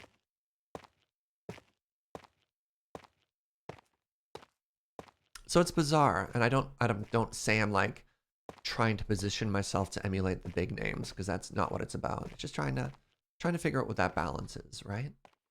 Also, hilariously, the haircut comment illustrates it perfectly. With the asynchronous nature of Twitch chat, there's a chance that people are just going to miss stuff, and you'll absolutely have to repeat yourself. You know, catch people up who missed things earlier.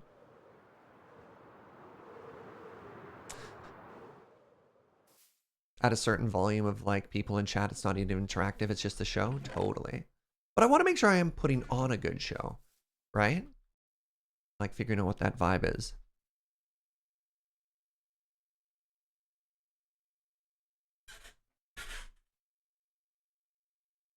If you ever want to know if I got a haircut or not, you go to Discord and you check the pet channel. And if there's pictures of Pierre, the world's oldest Frenchie, the answer is yes. But also I thought I looked really cute this morning, so.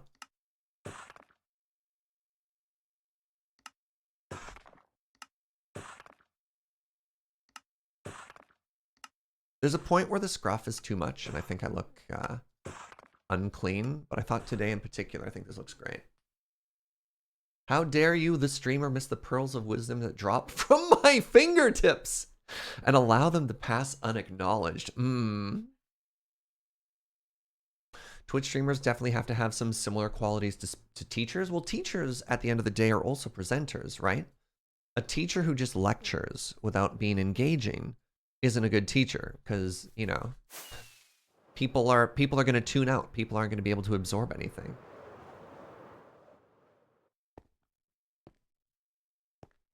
Sorry for having to repeat myself. I made a grave sin of not watching from the start. No. Like, again. So this is a funny thing because I see some people comparing it to YouTube and chat, which there's a big conversation that happens a lot, especially with Lonely Really Run. Is this a Twitch presentation or is this a YouTube short, right? Because the whole point of streaming is that live interaction, that immediate live feedback, you know? You get your energy off of chat. Chat is the greatest improv partner ever, right? You give so many bounce off points to go from, right? So I don't think there's any streamer who truly just 100% ignores chat. Well, maybe that's not true. But you need that back and forth.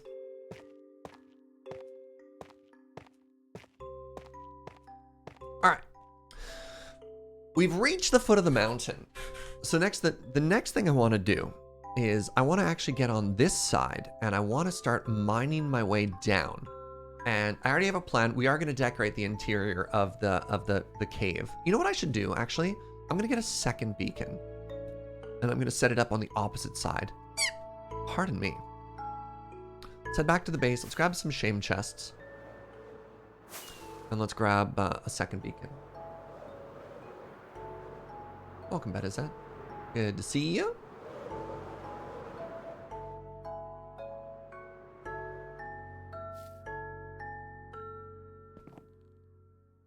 Love the back and forth.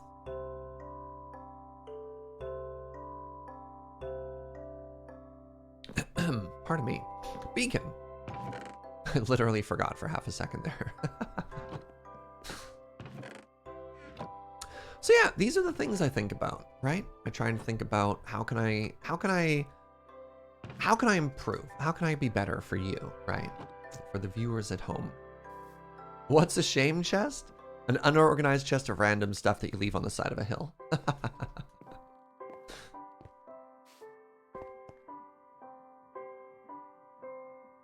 Last 2 days have been a lot. They've been a lot, Betazed. They absolutely have been. I've been... I have been not okay, too. So welcome to a chill place where we can kind of just hang out. Where my chests at?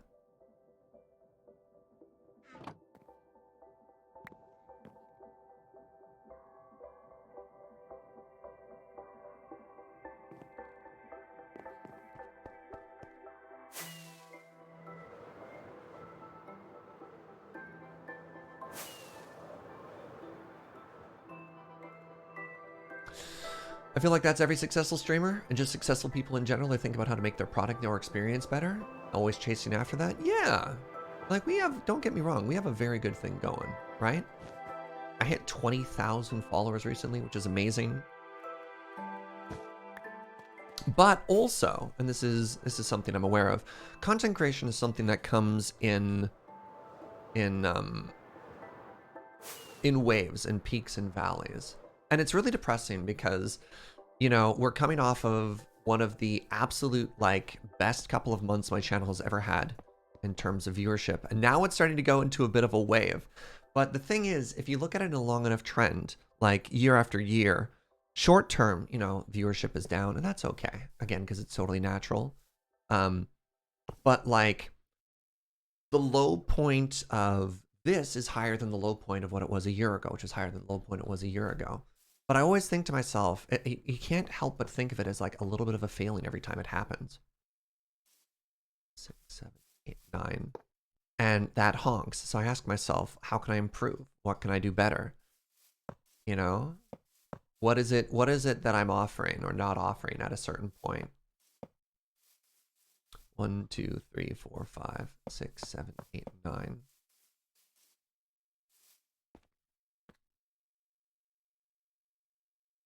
Welcome, Shiva. Sorry to hear that, friend. Glad y'all are here. So yeah, my fixation right now. You're not doing enough Yu-Gi-Oh content? Well, what are the big things? I mean, speaking of not following the popular game TM, when Elden Ring came out, right? As one of the few non-Elden Ring streamers, I was just like, well, that hit the old numbers. But then again, I don't think people would have been here to watch me play Elden Ring. Which is not to say that the correct choice for me was to hop on the bandwagon and play that game. But there was certainly a noticeable change in viewership when I wasn't doing that. I need to cover this. Is there another snowy mountain? I'm gonna go steal snow from this mountain and put it on the other mountain. Might seem kind of silly.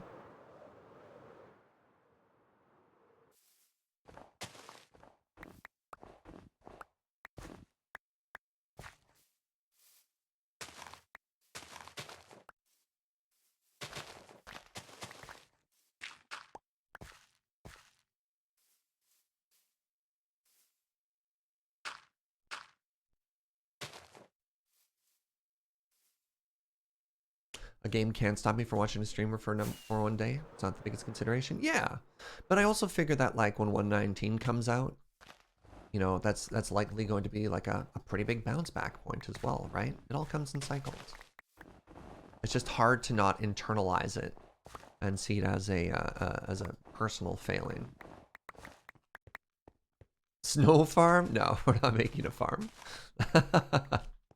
We don't need that much snow.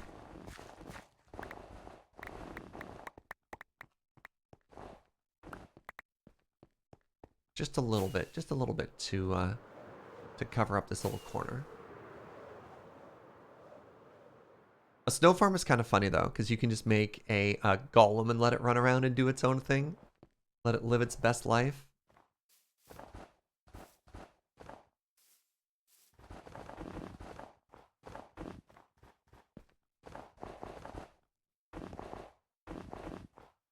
I just want our mountain to look pretty. Oh geez, this got kind of bullied here, didn't it?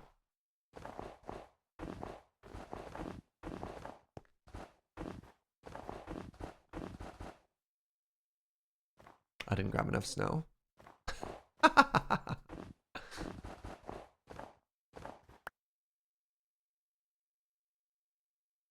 119 isn't coming already? I haven't even encountered a warden yet. What? 119 is adding the warden, what do you mean? Alright, we're heading back over to this other mountain. We're gonna grab more. There is talk of 119 dropping as early as like late May or early June. It's actually kind of wild how soon it is. It feels like it's almost too soon. I'm like, no, I'm not ready.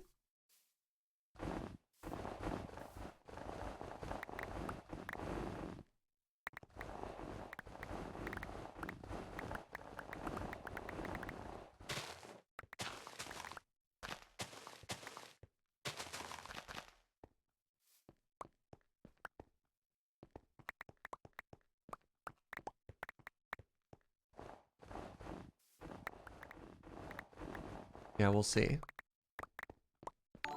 Songnar, yo, what's up, friend? Thank you for 7 months. Just stopping by to say hi and back to the VODs. I appreciate that. Actually, one thing that I do have to acknowledge, and is always flattering too, is just how much viewership is in the VODs these days too. It's very humbling and very flattering. And I need to think about that as well when it comes to people who are hanging out and enjoying stuff. Very flattering. How funny would a farm playthrough be? I mean, that's basically what I've done in single player worlds, right? Just make a farm whenever I need something. Well, it depends. It depends on the scale of things that you need, because not everything is farmable. Sand, for example.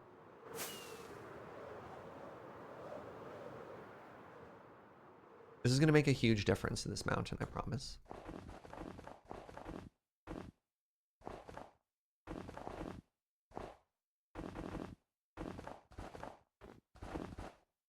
See, look how cute this is looking now.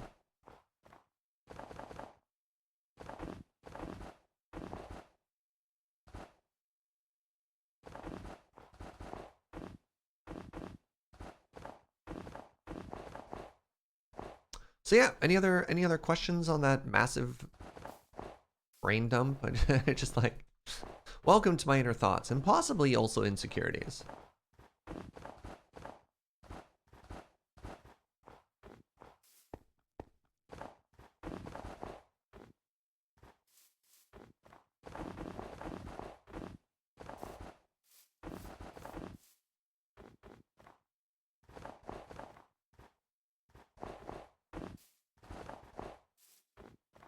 See?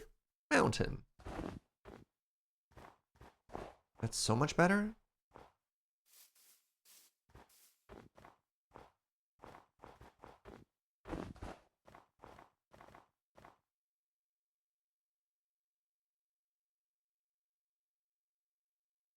So this is just a Serge therapy session where somehow we all pay you? Oh, you got it. I hope it doesn't. No.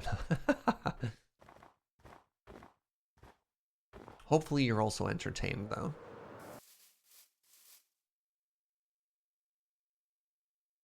All right, so we want to start excavating everything to over here. So let's make this where the shame chests leave. And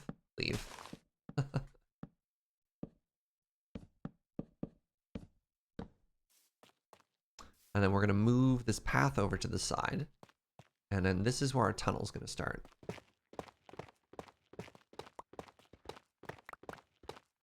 Wait, hold on. No. If I do that, then this bridge is kind of weird. Heck. So I guess it does have to go here? Okay, never mind. Never mind.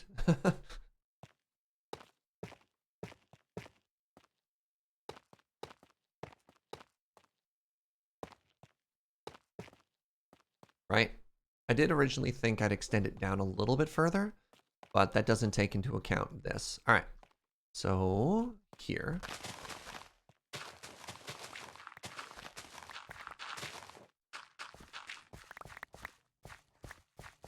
So I was thinking of making this 6 wide. I was thinking of making it this footprint. Because I want there to be pillars on the side. We're gonna put some spruce in there maybe, and then have some cross beams. The sound of my noise. Thank you for 43 months. All right, give me a second here. We're at y equals 95.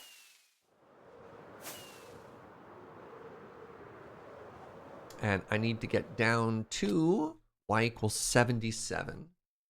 Also, this is 389. Please remember 77, chat. It's a very important number for you to remember. 77.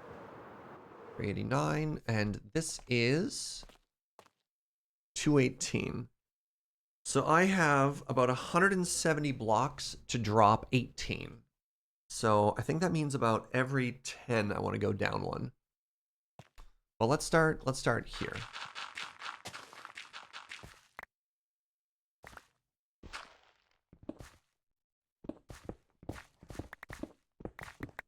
But not close enough to the beacon again.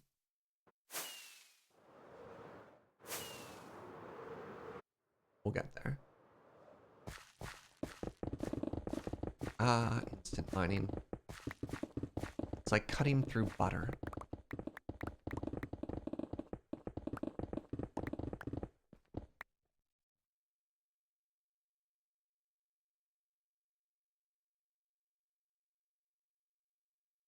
The Sound of White Noise, thank you very, very much for 43 months of support, my friend. Appreciate the heck out of that.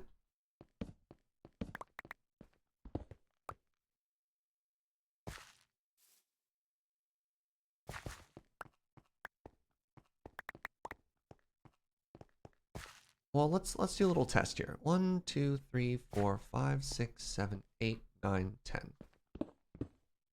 3, 4, 5, 6, 7, 8, 9, 10. Hold on, was it 10 and then down or down on the 10th? 1, 2, 3, 4, 5, 6, 7, 8, 9, 10. Down. 2, 3, 5, 6, 7, 8, 9, 10. Down.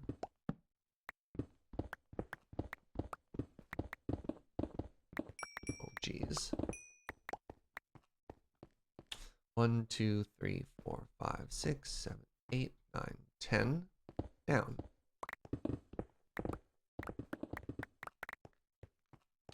1, 2, 3, 4, 5, 6, 7, 8, 9, 10. Down. Well, it was almost perfect.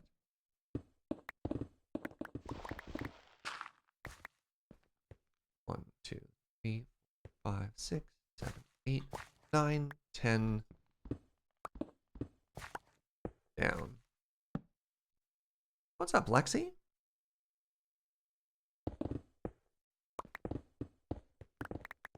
Welcome, friend.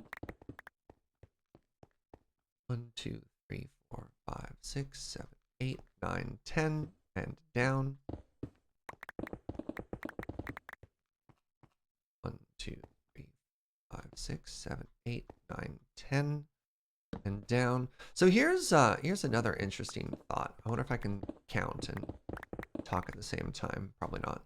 2, 3, 4, 6, 7, 8, 9, 10, and down. I've literally seen streamers who have 2 different voices. I can't think of a better way to describe this, which is they have the like main conversation voice, and that like, okay, here we are broadcasting, here's what we're talking about. But then they have like an aside voice. They have a hello voice. So in the middle of having an important conversation, I could say hi to Lexi, for example. And because there's like a tonal inflection, 3, 4, 5, 6, 7, 8, 9, 10. It's also easier as a viewer to be able to separate the quick hello from the usual what is this? The usual flow from like the broadcast. 1, 2, 3, 4, 5, 6, 7, 8, 9, 10.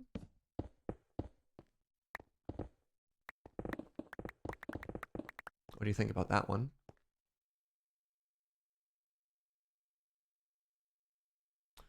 One, 2, 3, 4, 5, 6, 7, 8, 9, 10. Oh wait, have we figured out a pattern? You go down on the 2. Oh, thank you. Oh, amazing. All right. Let's give this a try. So hold on. Down on the 2? No, the one after the 2. So I put a torch on the 2 and go down afterwards. That's your reminder that you're using Optifine. Dude, this Optifine visual bug has been not great.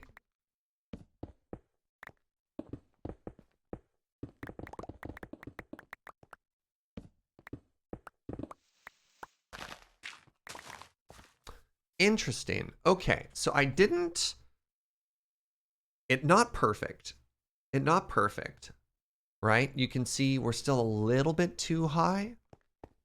I just kind of guesstimated, but I think it's pretty close. And in theory, we could also elongate the staircase afterwards.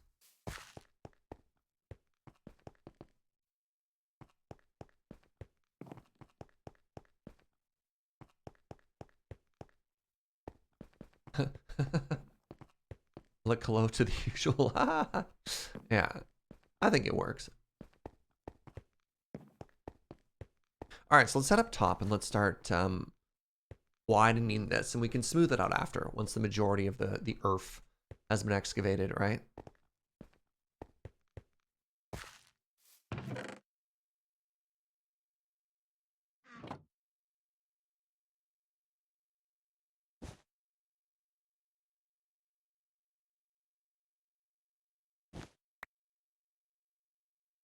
Alrighty, let's go into beacon range and let's there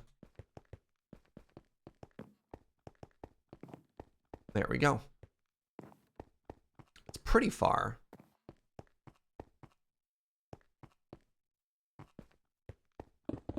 I really positioned that other beacon poorly, didn't I?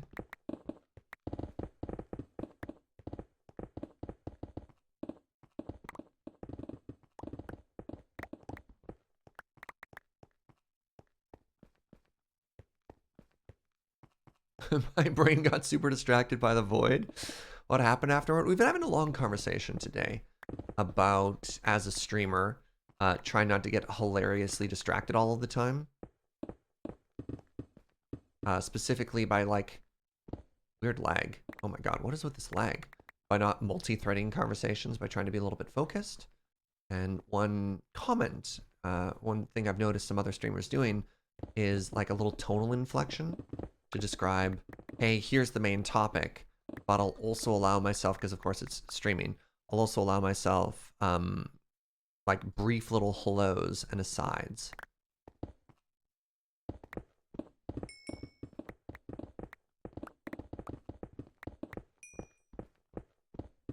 You're tunneling towards the shopping district? I should have my back to the shopping district now.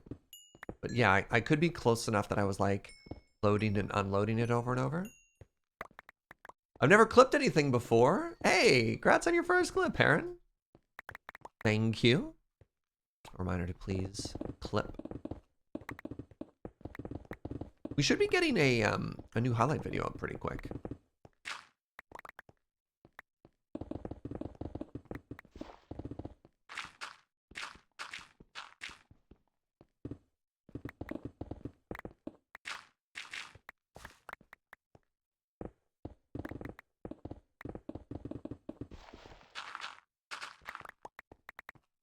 On Matt to finish that one up. Oh, heck. No. Is this fine? I'll figure it out later. No harm in removing too many blocks. You can always put more blocks down after, right? That's how blocks work. Another streamer I watch has explicit topics on hold for stuff they want to go back to without getting distracted mid-flow. Just another alternative option. Yeah, see? Okay, I'm not the only person who who worries about this. You're like, I'm going to come back to that. And they never came back to that.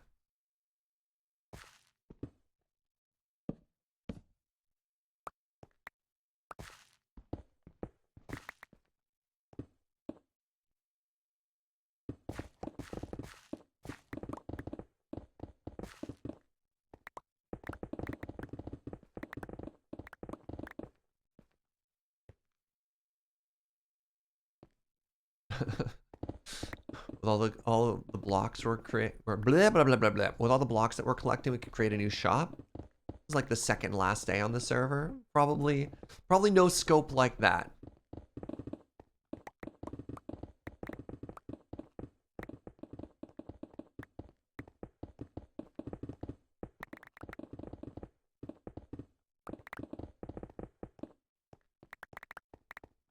As a person with ADHD, I'm trying to find my own ways of dealing with similar issues. For sure. There's no quite scope like scope creep. You're not wrong.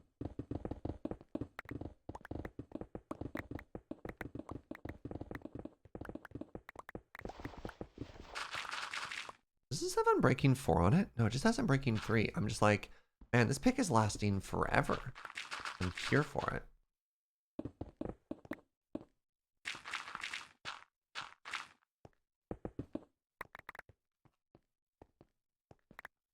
First ice cream van just drove by for the spring. Oh, Basil. Excellent.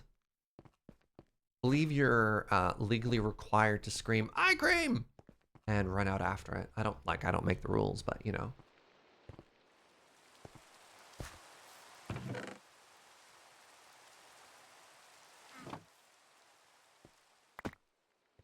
Send the bill to James. Exactly.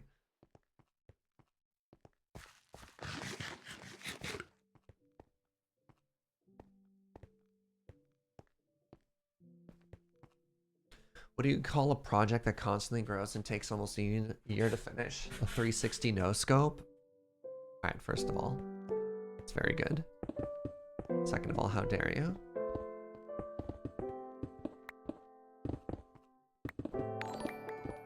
Hey, Aaron.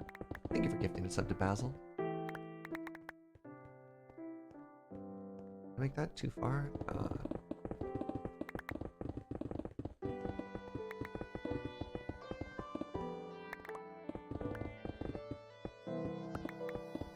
There we go. Stuff.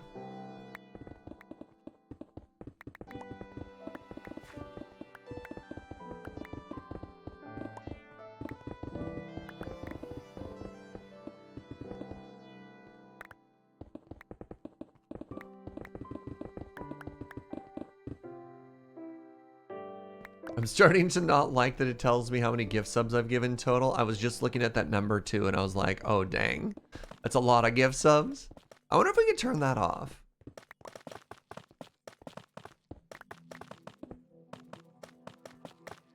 It's like an outrageous amount of generosity, my friend.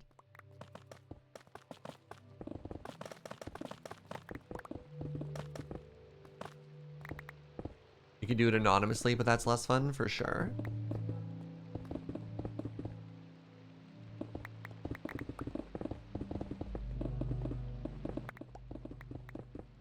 Hey, what's up, Snack Pack?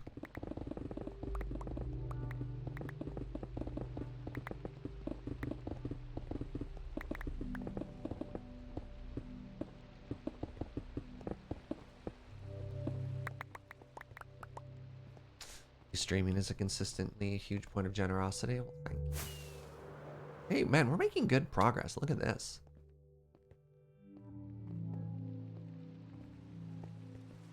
Yeah, I definitely think as we get outside of this tunnel and we load the shopping district, you can just see the frame rate just start chugging, right?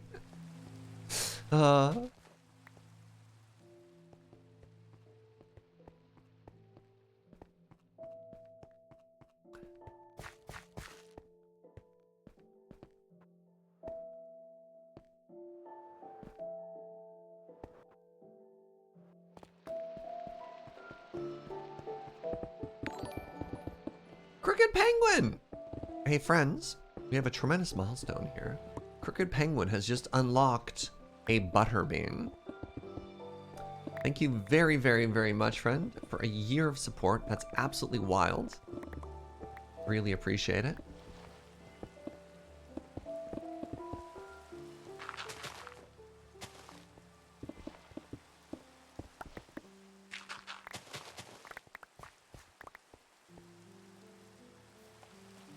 Wait, did I make this way too wide? No.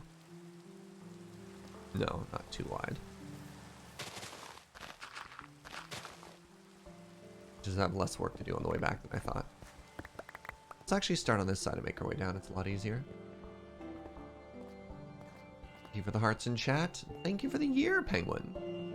Thank you, thank you, thank you. I say fairly consistently because I understand life happens sometimes. Yeah, the next, oh God, 4 days, I'm going to be so unbelievably busy. So I've got, this is kind of fun. So tomorrow evening, I'm doing a collaboration with a streamer named Stellar Michelle. And she actually reached out to me in like, God, February or something like that.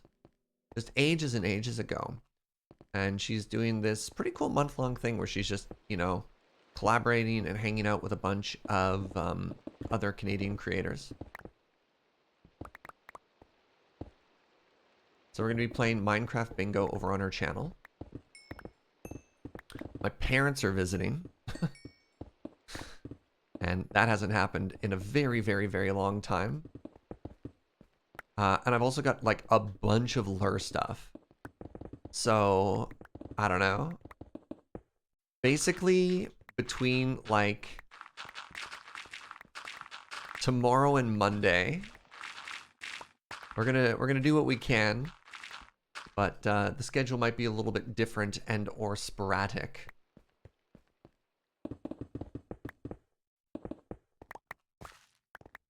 Oh yeah, mods, can you remind me in Discord to do an announcement about the collab with Michelle? Pardon me.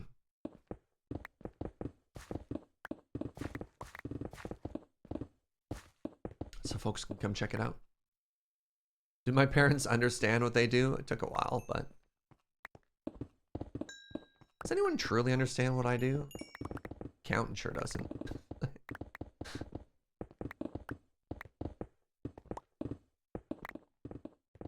That was half of the, I had that big tax nonsense a couple months ago. Government didn't know what I did. Didn't my mom get timed out in Desert Bus chat? Yes, she sure did. She tried to cheer for me during Coffee Pong and autocorrect went wrong.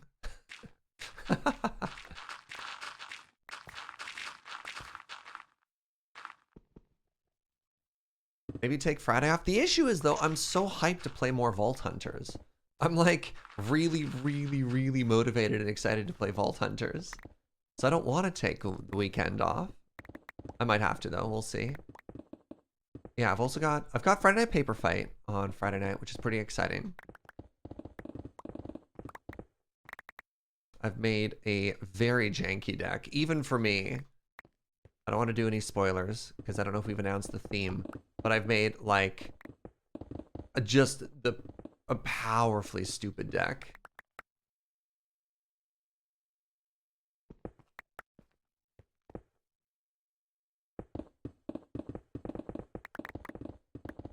Again, if it's not public information, I don't say anything.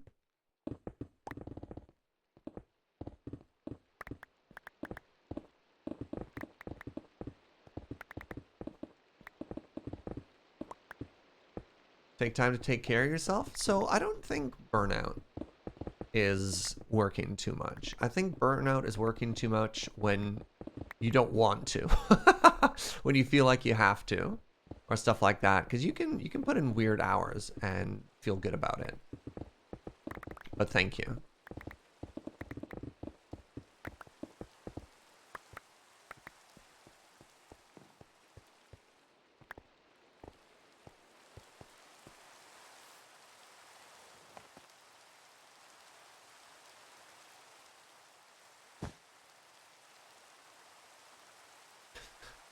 All right, now what we have to do is we have to start smoothing things out here a little. I think I have to make this roof taller, is another thing I just realized. So let's take this whole thing and let's move it up by 1. 4-player commander to celebrate all the mums. Amazing. All right, so it's Mother's Day themed. I'm still not telling you my deck. You'll have to watch.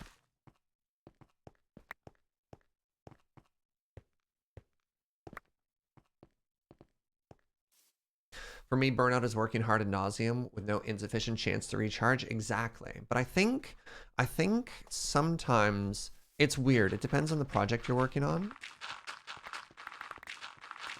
I don't know. Sometimes working can be recharging. I don't know. I don't know. I don't know. I don't want it to sound like it's super unhealthy.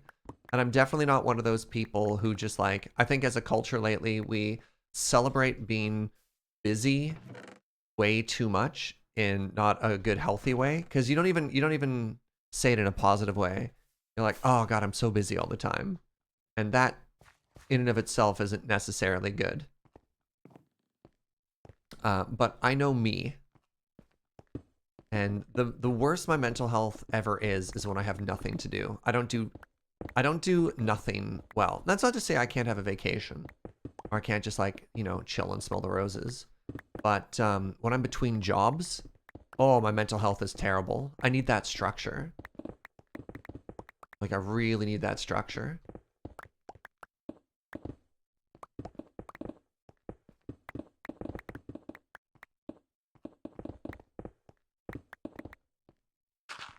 That's why I'm real low lately.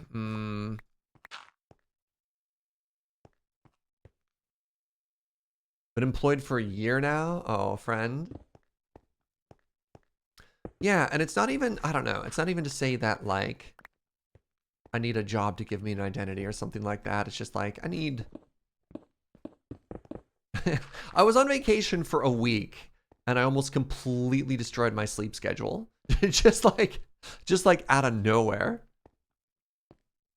I need smooth stone.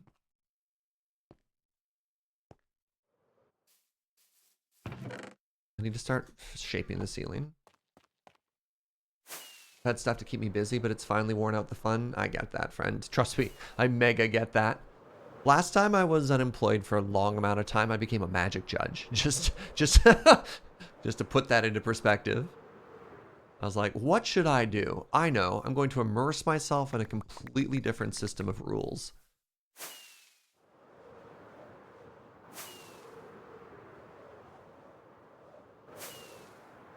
Oh, no! Snow? Who did this? Somebody destroyed this beautiful snow mountain.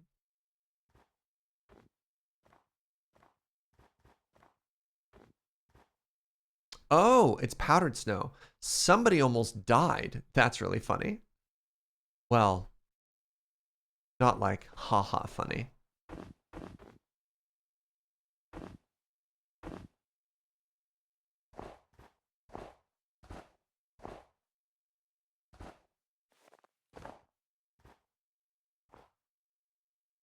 But I understand. I understand what happened now.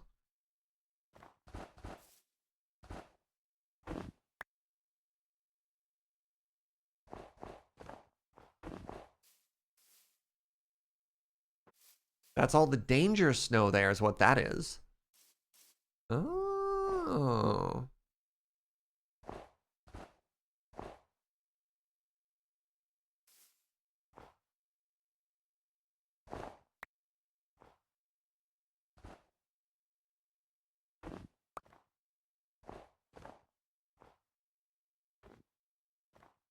$14 snow. Can I get there? Almost certainly not, but we'll try.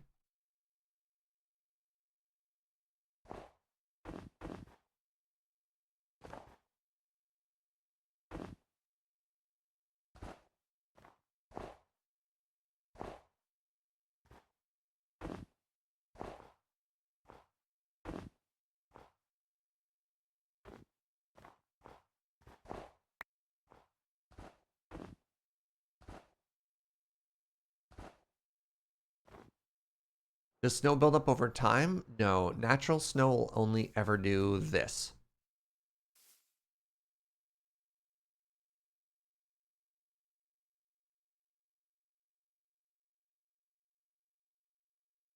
Ooh. Blame Fuji? That could have been me. Like, walking across a mountain and then falling into powdered snow and just being like, well, guess I'm dead.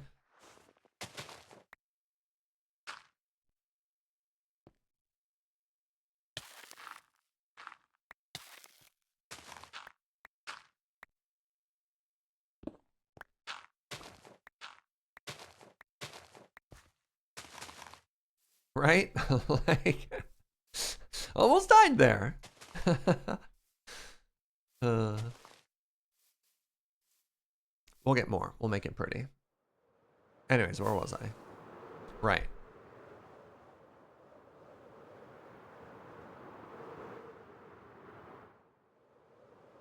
Hello, Michelle.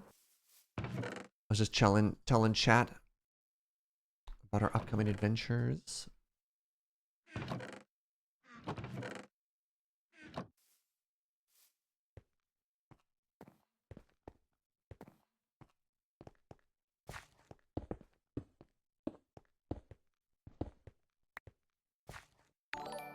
Oh, Heron Blade Master. Thank you very, very much for gifting Michelle a sub to the channel.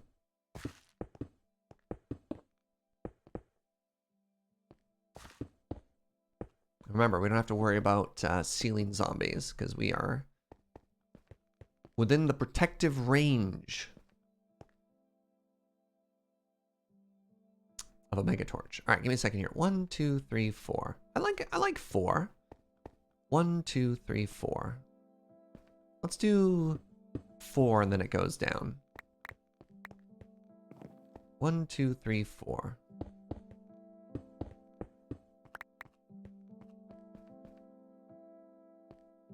1, 2, 3, 4. Wait. Wait. Wait. Hold on. Oh.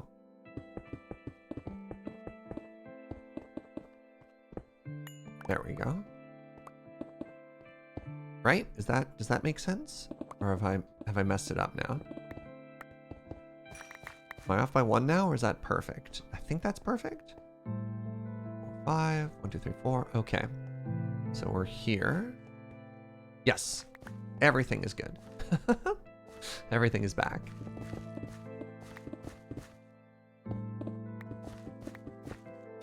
Michelle, we should hang out tonight and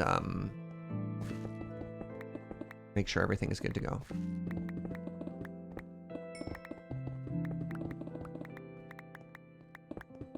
I do have to register a deck list though.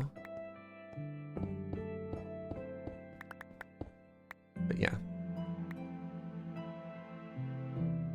Dear Mr. Yeager, I need to go pick up some $100 pieces of cardboard. Cool flex, but okay. No, just... You're free all night? Awesome, thank you. Yeah, my plan today is I'm going to stream, and then Adam is doing a fundraiser, so I'd love to send everyone over there for some positivity. And then I need to go over and visit a Mr. Wheeler, who is lending me an absurd amount of the cards I need for this deck tonight. I kid you not, I think like 50% of the cards I'm borrowing tonight are from Wheeler. I brewed the list, but at the end of the day, whose list is it really?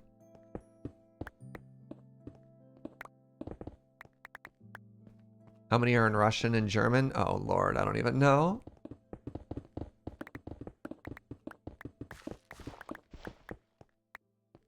And then I need to put together the list. I think one of the most time-consuming things for Lure streams is the amount of work that goes into building decks for streams. Because of the way the card reader works, we need these very specific printing, the very specific printing edition. Wait, sorry, this is supposed to be 5 high. 1, 2, 3, 4. Yes, like this. So this goes away. We need the specific printing edition for any cards. And as such, like, you have to go through card by card, check the version you're using.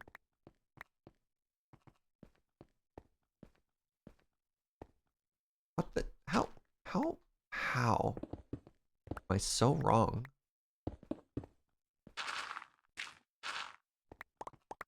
So I'd say on average, God, how many hours does it take me? Do you need the printing edition, etc.? You need the art. And the art is often tied to the printing edition. So you have to put the name of the card in, and then you have to match the art you're using, because the way the card reader that Paul built works is it matches based on the picture, so that you can bring up the information on the overlay.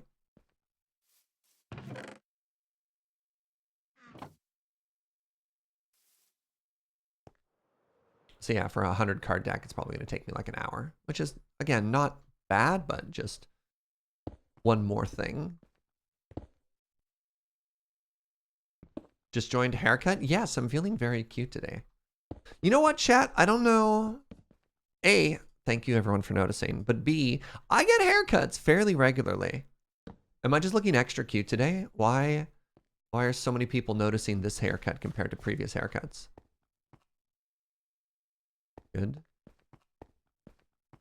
Good. Good. It's very fresh. Okay.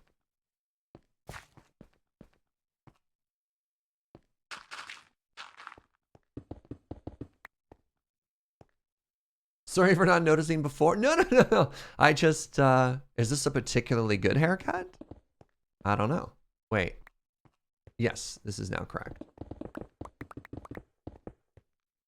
The sides are very short, which makes it obvious, but like, this is very close to what my normal haircuts look like, right?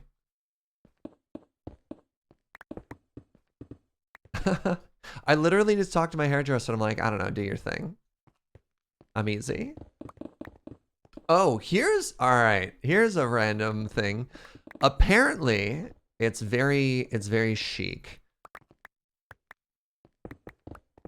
to dye your hair.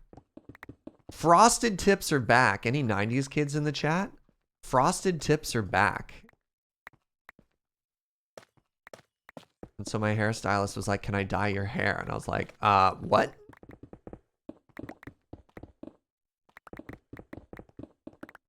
My chat. oh, chat is, yeah. All right, I guess Guy Fieri. I mean, all right, it's not just boy bands. But, you know, hey, snow. It's kind of cool.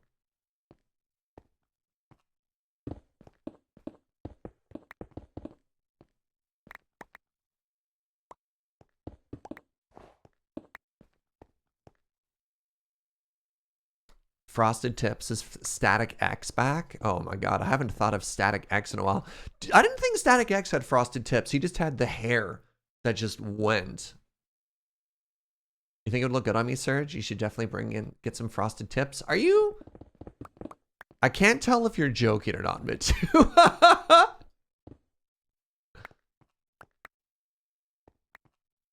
Mega sarcasm, thanks. Thanks. Yeah. I thought so.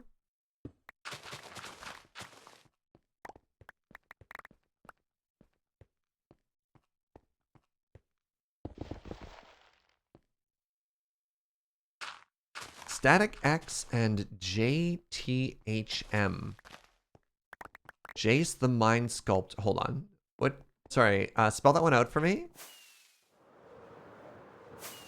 Hey, can I tie your hair, sir? This is a Wendy's. Mm. The immediacy with which Joe shouted no from the other room. Johnny the Homicidal Maniac. I remember that name, but I can't place it. Oh. Oh my god, Ben and I do have an IRL stream. If we both got frosted tips, that's very funny. What's up, Gaia? Hey, give me a quick second, friends. I'm out of water. I'll be right back.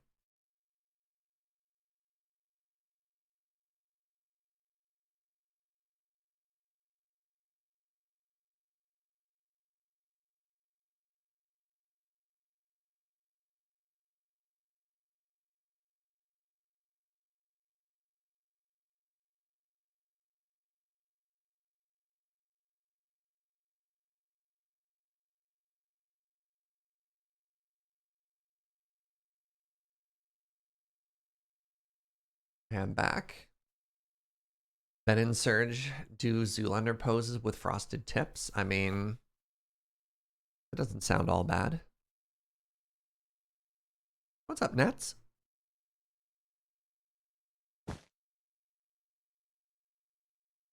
All right, so let's ask ourselves a question here. Are we happy with this shape? I like that the tunnel's fairly consistent. Yeah, I think we leave the tunnel as is and we fix stuff on this end. So there's two things I need to do. One is I need to grab a bunch of logs, pardon me. Grab a bunch of logs and then we need to make it pretty on the inside.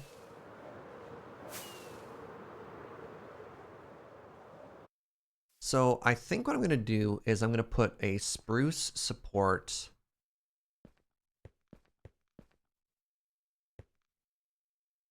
Actually, if I push that back, oh god, right on that chunk border of where it loads and it doesn't.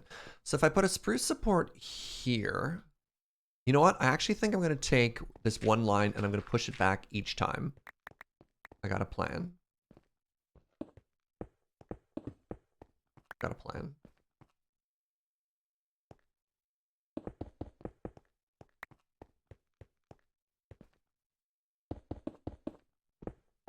So I can't tell, chat. Are you pro or against me getting frosted tips? It's worth mentioning that according to my hairdresser, my natural hair color is dirty blonde. I thought I was definitely a brunette, but apparently I am a dirty blonde You can tell because of how light my eyebrow color is, apparently. Do it for a fundraiser. Interesting.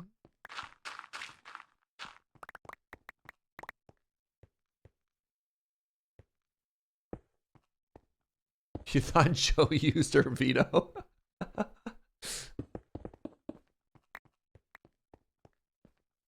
Welcome to the Dirty Blonde Club? Yeah. I used to be mega blonde as a kid.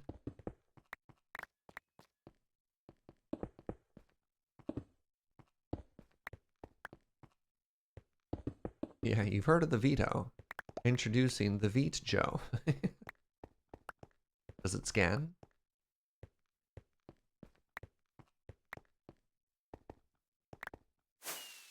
Alright, let's go buy an absurd amount of spruce.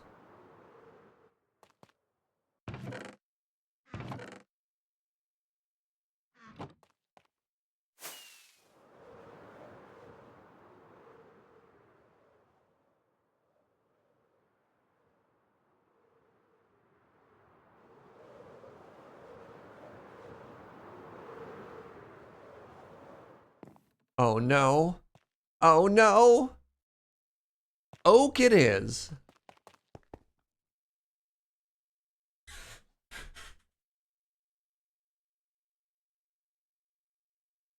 Super light blonde as a kid, dirty blonde now, except lots of gray. I think I'm starting to get my first little bit of gray in my beard, which is interesting. Serge, if you get frosted tips, you need to go full 90s for one stream. I don't know if I have enough clothing for that. All right, let's get 10 stacks.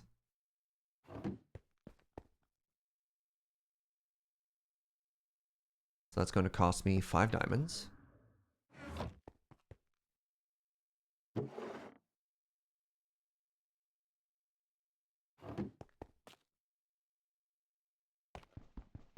What does full 90s mean to you?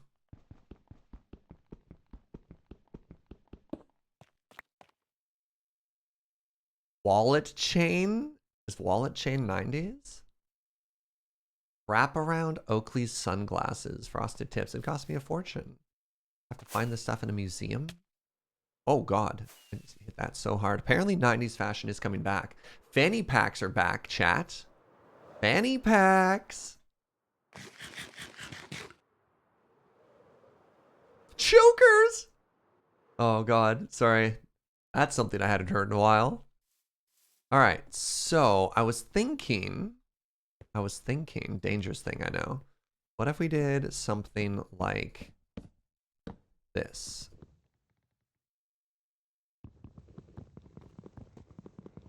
I think based on, wait, that's a pickaxe. I have 3 pickaxes on me. What am I doing?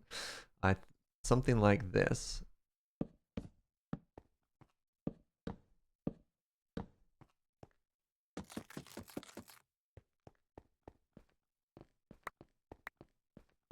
Yeah, I don't think Choker's necessarily left.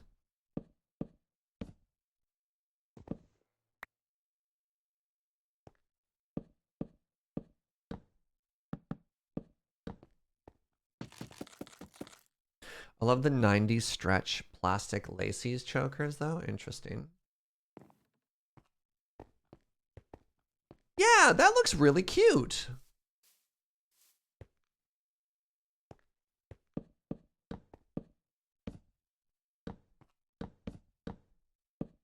And then maybe if we wanted some like super details, we could add a little something something in the corners.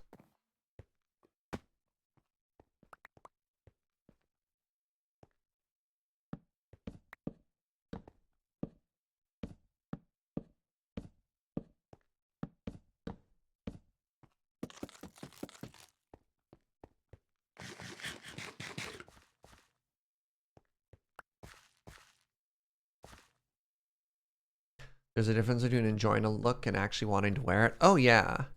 Part of looking good is owning the look.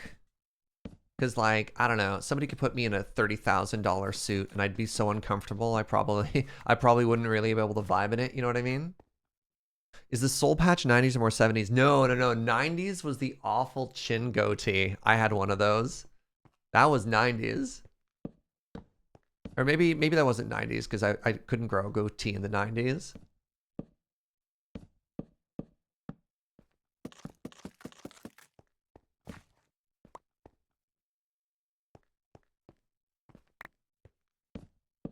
Yeah, the just here, the bottom of the chin. Not even the whole way around. It's just like a thing that just came off your chin. Soul Patch was very thousands, was it? Could have been different circles or different areas. I don't remember. I don't remember soul patches in the early 2000s. Okay, get out of my offhand torch. The goatee stuff was very new metal early 2000s. I was hanging out with a lot of metalheads in the early 2000s, so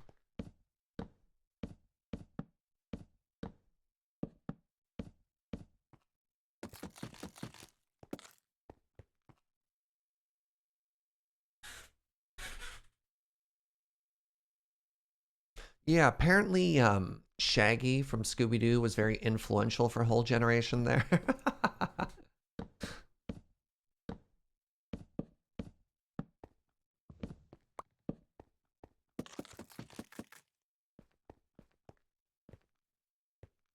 Does Metal Surge sync like Metal Mario?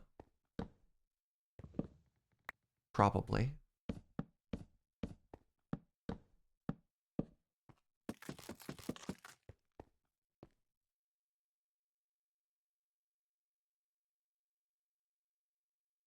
The Final Fantasy XIV character look cool with frosted tips.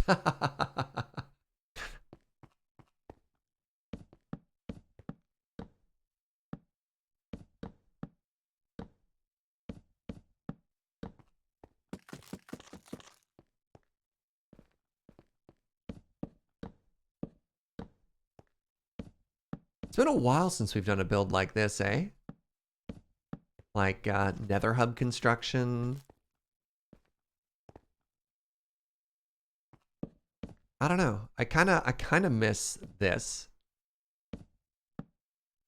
Science. I hate yourself. Snurge, please. Don't you dare join anti-science nonsense as well.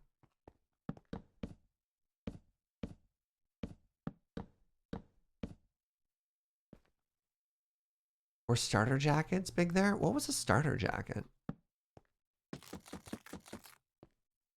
I don't remember that particular one.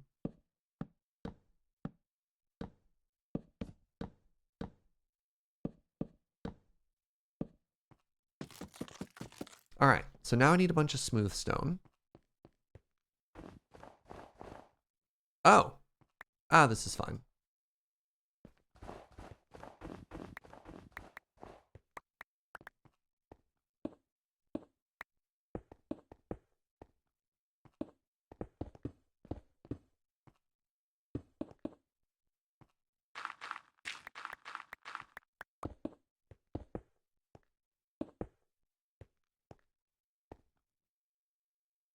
Started as a brand of team jacket? Interesting. All right, so I should be able to, well, get rid of that. Replace it with grass, or dirt, or rather.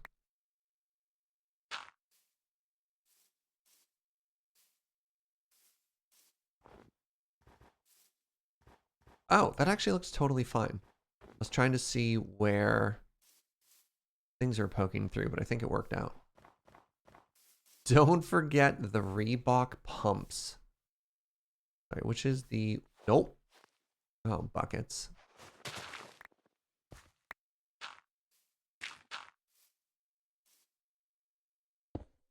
I can jump on this block.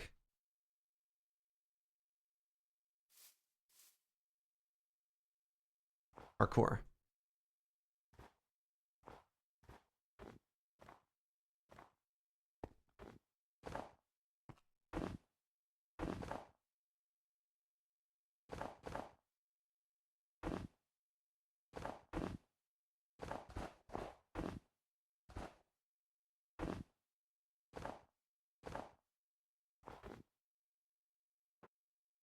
There. I've perfectly terraformed those scars. Oh, no, I haven't. You could see, maybe it's fine.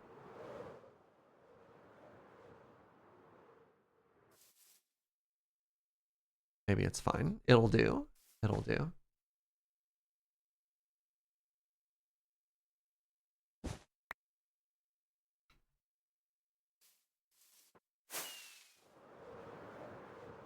Depending on the part of the 90s, tracksuits and bomber jackets. What? Man, all right.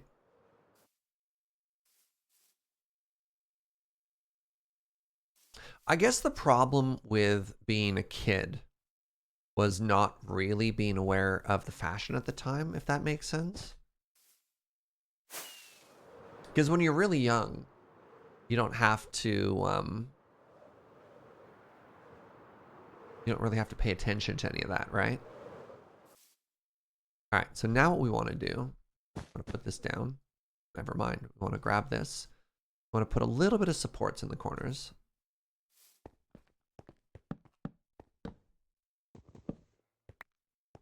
There we go. Look at this.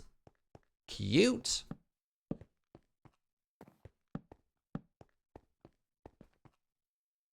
I winced at the clothes my mom was buying me when I was a kid. Was it, I think WandaVision did a really interesting thing of not only capturing sort of the fashion at the time, but also the inspirations. So for example, when WandaVision had the episode that was basically, I don't want to say a parody, but a recreation of Malcolm in the Middle, both in terms of fashion, but also the camera style, I was just like, whoa, this is kind of a trip.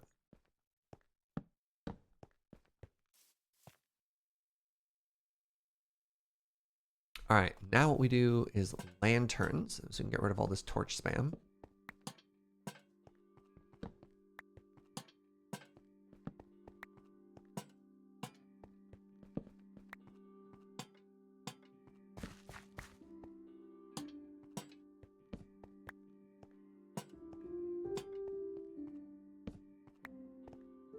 There's an age when your fashion depends on your parents, which is likely lagging a decade behind at the time. Yeah. My nonna, it was very important that I looked like a proper little gentleman to my nonna. So a lot of my early stuff was like leather dress shoes that always hurt my feet that I was just like, you'll break them in, keep wearing them. It's like, oh, right, the finale of Moon Knight comes out today. Right.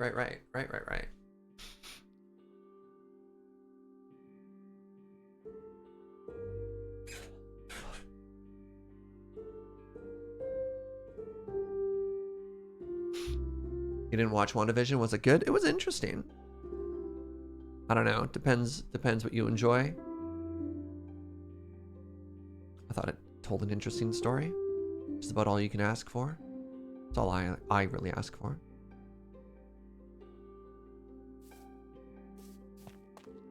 All right. Let's go up here.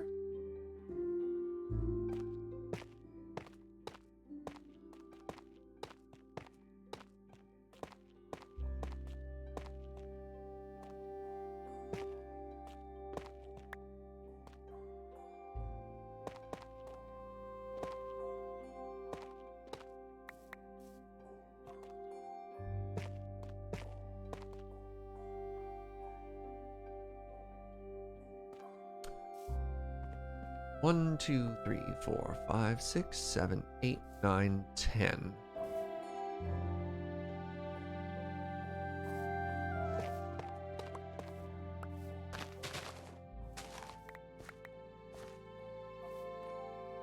What if I... Hold on. Time out. How did that happen?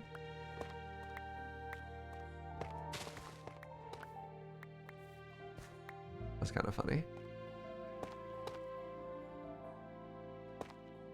There we go. So, that's the case. Yeah. 1, 2, 3, 4, 5, 6, 7, 8, 9, 10. So I just go right up to here. Neat.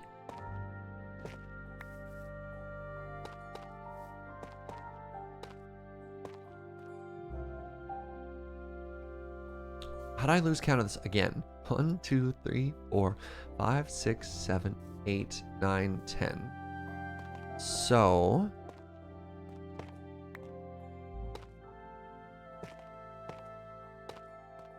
Alright, so now what I do is I go right up into the middle. I do this, is that right? Or am I down one? No, I definitely want this. Yes. Okay, good talk.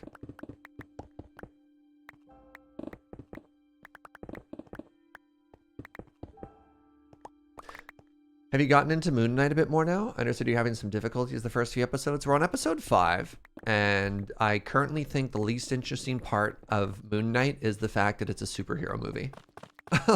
Or a superhero TV show. I think everything with Khonshu and the actual Moon Knight is kind of dumb. And if it was just the story of Steven and Mark, I would be much more interested in it. Oscar Isaac is a phenomenal actor. And I have no idea why the story is about superheroes. I don't know. There's my controversial take on Moon Knight.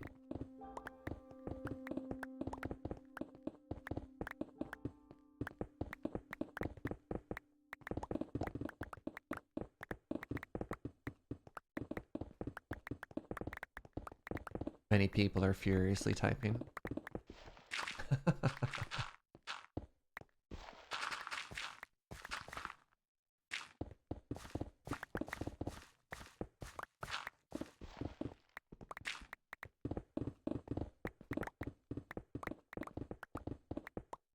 What's Moon Knight? Moon Knight is a new MCU TV show. Marvel Cinematic Universe, whatever. Apparently, I had never heard of Moon Knight. Apparently, Moon Knight was like Marvel's answer to Batman or something like that. Maybe that's not 100% correct, but it's pretty close.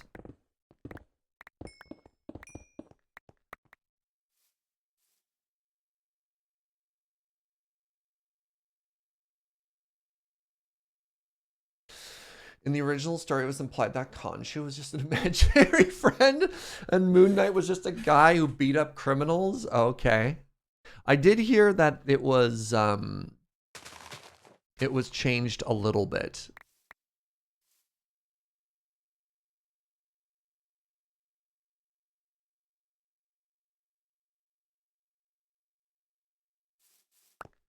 All right, I don't know how we connect these two yet either. It's not perfect. It's not perfect. The transition isn't going to be perfect. A lot of this isn't going to be perfect, but it should be good enough.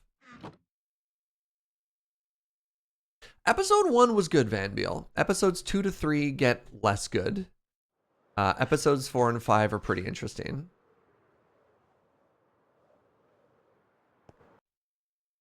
Imo.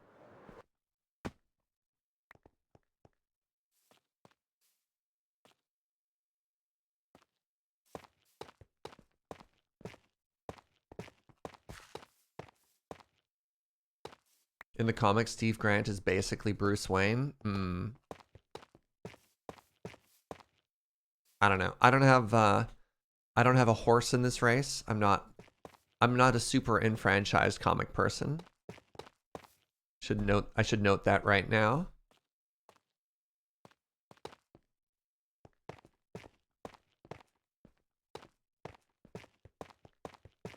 Yeah, the comic books that I read growing up were Archie comics. Like, let's put that one out there right now.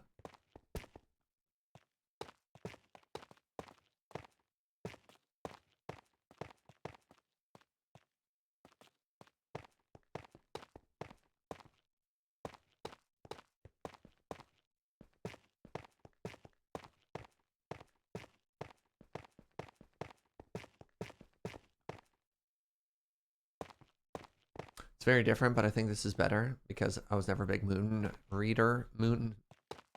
Knight reader. I do like the phrase Moon Reader though.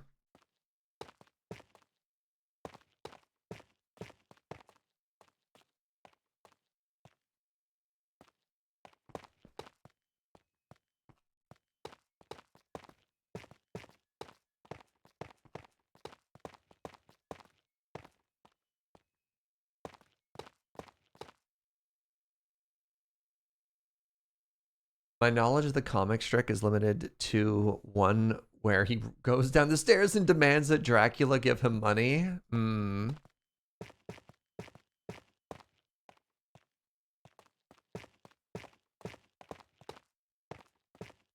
Fantastic.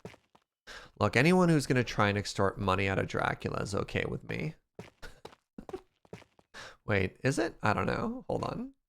What am I agreeing to here?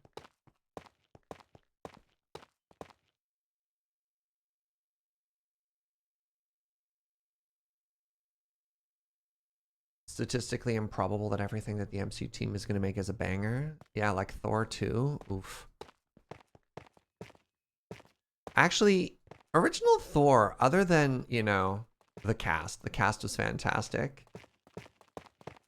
Not a huge fan of the original Thor movie or any of the Hulk movies. So my problem with the Thor movie and most of the Hulk movies, and in this case, you could even say some Superman movies, is when you have a character that's too powerful, how do you make the stakes interesting or believable? And that's the issue with like the Hulk, and actually my issue with the first Thor movie as well. It's just like a lot of the character arcs are just like, we will take their powers away and they'll be forced to live as an ordinary person. Woo! And then they get their powers back and they win. And that's like the entire arc. And I don't know, I find that pretty dull. And that's what they do to Superman, right? Superman is an unstoppable god king. Oh no, kryptonite. He's an ordinary person. And now he's an ordinary god king. So how do you make stakes interesting to that? And obviously, like, you know, really good actors doing an excellent portrayal can be kind of fun. Honestly, Captain Marvel's pretty powerful. The movie was a banger. Sure, but the Captain Marvel movie was again about like the discovery. It didn't follow the arc of here's somebody powerful who's lost everything and then they get it back, right? They found an interesting way to tell that story. But the problem with the Thor movie was he's just like winning constantly, and they took his hammer away and he got beat up and then he got his hammer back and then he won, right?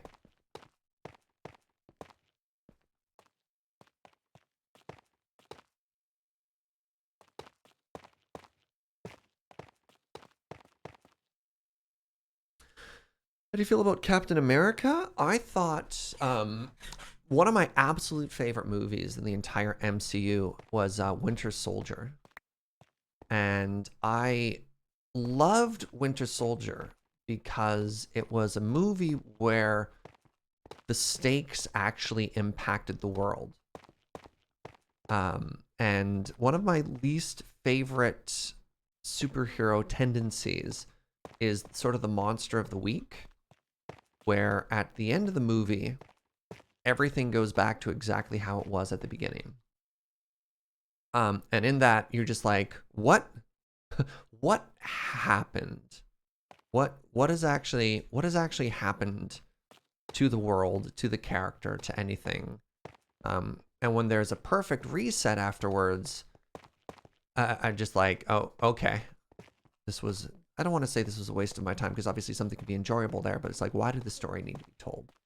My least favorite of the whole Marvel thing is actually the one with Ultron, or whatever it's called. I mean, next time on Dragon Ball Z Syndrome is not the case there, because Dragon Ball, it's a slow story, but there's at least some progression from it. But the one where everything is wrapped up so neat and tidy that nothing has changed.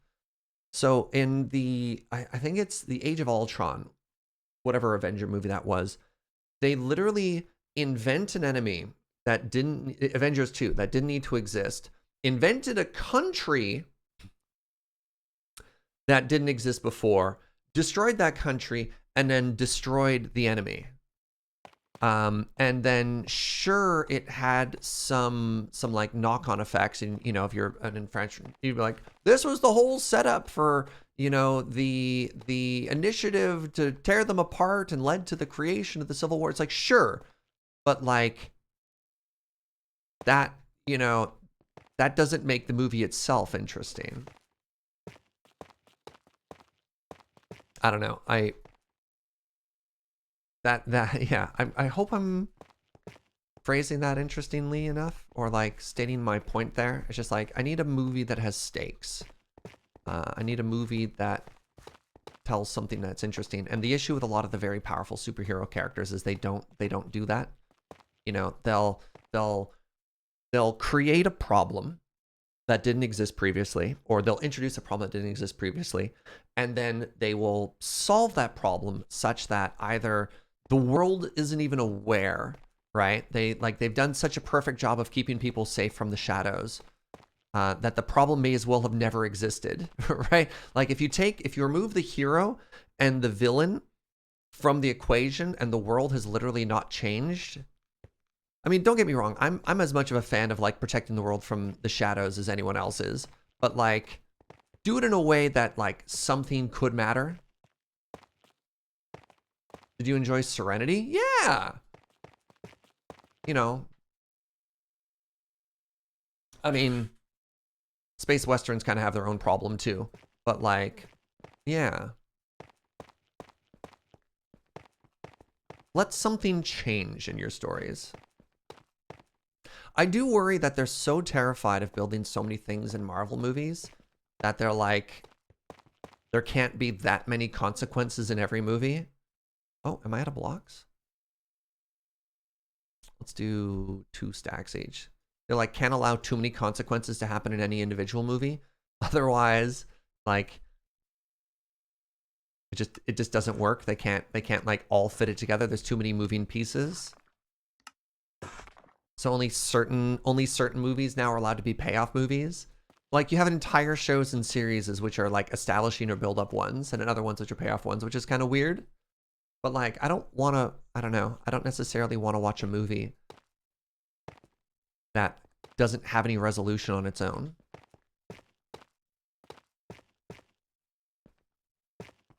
Right here is the particular loading point between the shopping district and not. And as I go back and forth, I load it and I unload it and the game stutters. See?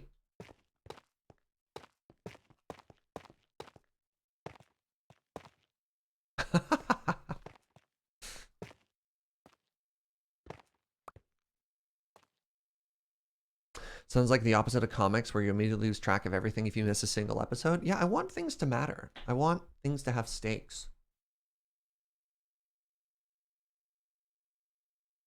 All-Star Superman is an amazing read. Superman is overcharged his power and is dying and goes on a trip to actually make meaningful changes in the world.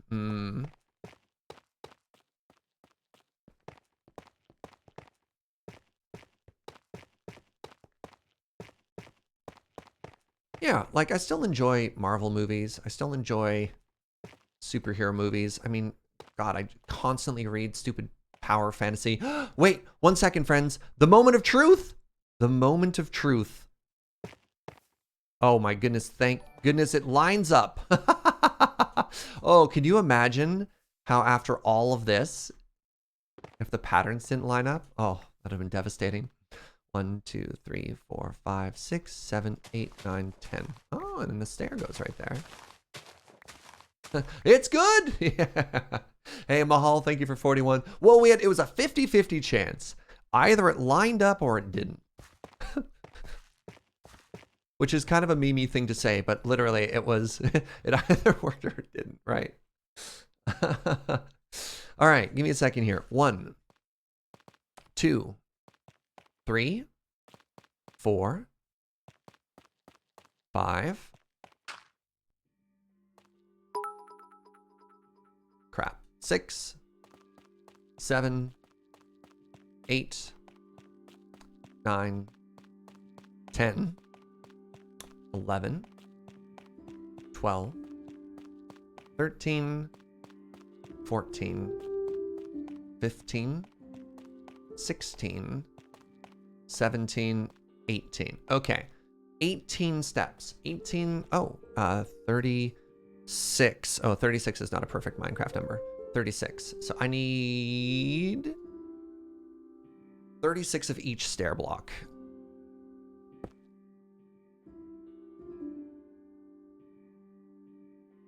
So I need cut tough stairs. I need polished cut stairs. There we go. Actually, give me a quick second. Did I miss the tunneling? That's okay.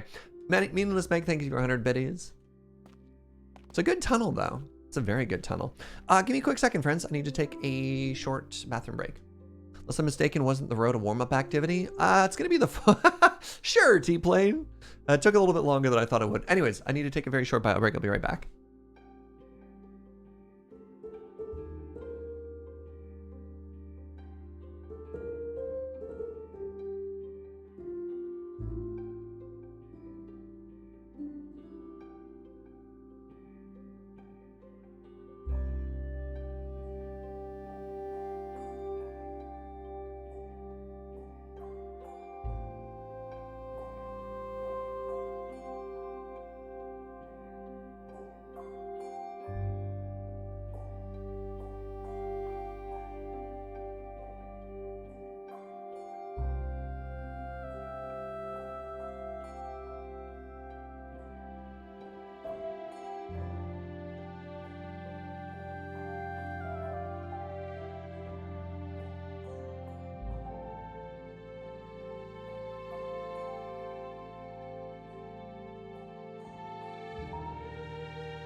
Whoa, whoa. What just happened? Hi. Man, I always knew Chair was more popular than I am. Chair got double rated? Welcome, Nelly friends. Welcome, Max friends. Hi, everybody. I'm Serge. Thank you so much for both of you stopping by. It's extremely flattering. Brozard, thank you for 23 months. And Max, 50 months, the half year. Or according to you, 4.16 years. I'll take your words for it. I'm Serge. Hi, we're playing Minecraft. I'm digging a secret tunnel through a hole. A secret tunnel through a mountain, rather. And let's talk about Nelly first. Nelly is my partner in crime over at Loading Ready Run for like Magic Judge videos and all kinds of cool stuff like that. I like Nelly a lot, and you should too. I have no idea what Nelly was streaming today, though.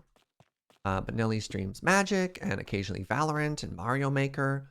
And yeah, thank you so much for stopping on by. Also, Max. Max is a phenomenal musician.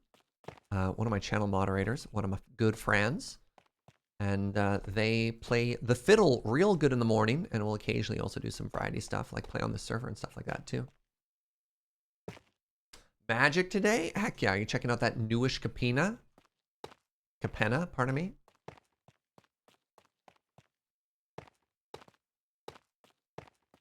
Played some limited with the new set? Heck yeah, friend.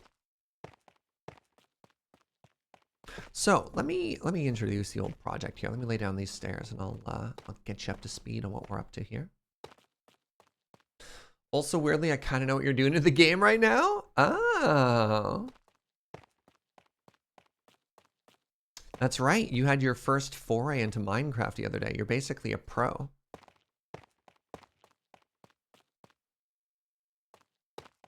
I enjoyed that stream. I really, it was Hosk Shivam helping walk Nelly through his first ever experience playing Minecraft. It was so endearing. This is a beautiful tunnel. Thank you. Dadcraft? Oh my god. Dadcraft is such a good name for it. All right, I have a very important question. Wait, those last stairs don't match up? Wait, hold on. Timeout. Oh, did I get it backwards? Okay. You are correct. Thank you. I made it all that way, and this is where I finally make a mistake. There we go. Nelly had like the worst spawn ever. Yeah.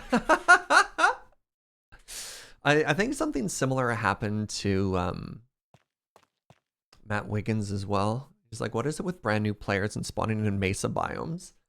As an experienced Minecraft player, the mesa biome is so desirable. It's so rare. It's like so mega rare. But I would never want anyone to learn it. It doesn't have any trees. It's actually kind of totally the worst. Just knock this hill down. Right, I was gonna tell you what my plan is. So, this season, because I play Minecraft in seasons, and by the way, we're wrapping up this season, which is very exciting. This season, we've been working on practicing building and working on aesthetics and trying to really define what it means to be like a creative builder and stuff like that. And so way over here, let's see if I can land on this island. Way over here, inspired by old-timey London Bridge, I've been working on this kind of like very whimsical, very colorful area. You can see this one doesn't quite have all the details yet. This is what we're going to work on afterwards. Pardon me. And so you can see as we walk through town, it's looking very pretty.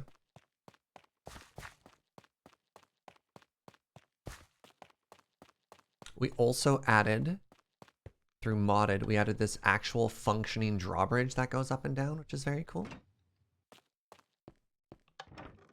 But anyways, one of the goals that we had was the other people on the server. We have a shopping district that we share together. And there was an established road. And I was like, what is a bridge? A bridge is something that connects two places, right? And so it makes sense if we manage to extend our bridge, the road on our bridge, such that it connected with the shopping district. And so rather than being able to go over the mountain, we made a tunnel. And so that's what this is. And this tunnel's basically done, which is kind of cool. This is also cool. Thank you. I appreciate that. Is being able to fly like that a setting you chose in the seed? No, it's a it's an extremely late game thing. You can eventually get an item called an elytra, which is, if you're not familiar, elytra is beetle wings, right? This is the same apparatus that a beetle uses to fly with. And it allows you to glide. So when you fall, you can catch yourself and you can flow around. And if you use fireworks, what you do is you're gliding in the air, and then you use a firework to launch yourself.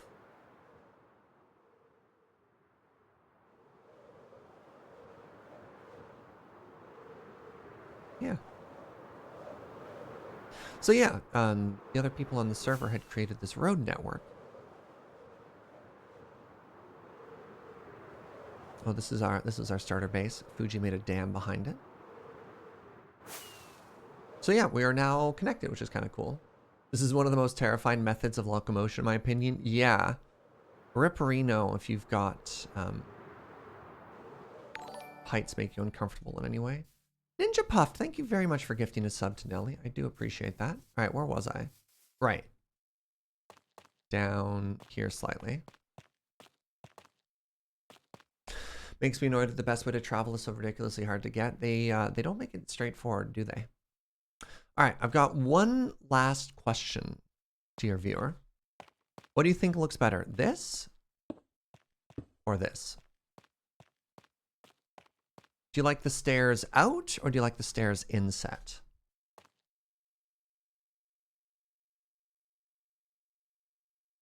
Are you team innie or outie?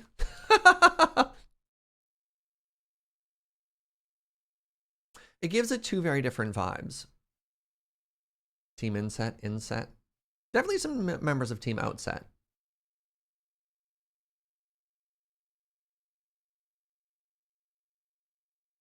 What if you take the stone all the way to the wood? I don't think I like that, but I know what you're saying. Because then you end up with kind of a weird railing. Oh, you're thinking of hold on, sorry, you're thinking of something like this, eh? Giving it a railing the whole way. See, I'm less fond of that because I think it makes the room feel smaller. Inset, but framed with stone stairs? Well, then it wouldn't be inset, it'd just be flush with a very subtle color difference, which is fine, but no, I think we're just gonna go with straight up inset. I don't think we need to complicate it too much. Also, I'm on team, I like visible ore. I know this is a point of contention with some people. I think it adds interesting texture. But there are definitely some people who feel that visible ore makes it feel unfinished.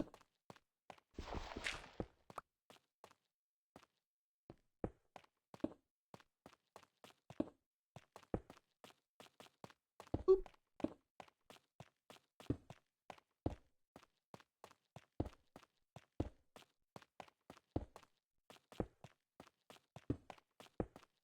Well, that doesn't work.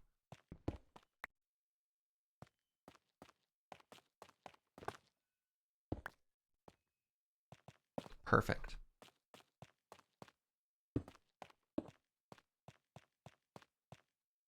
What do you mean I'm greedy? Earth sucks. I don't know what just happened to Serge, but I think it was a learning opportunity.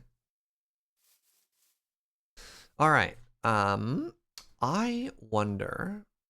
No, I'm not going to worry about it too much. I was going to say, should I get into the whole point of like terraforming under this bridge? And I think that gets a little bit outside of out of the scope of what we want to get done today. Wow, English has just completely failed me, which is really quite something. Quite remarkable, if I do say so myself.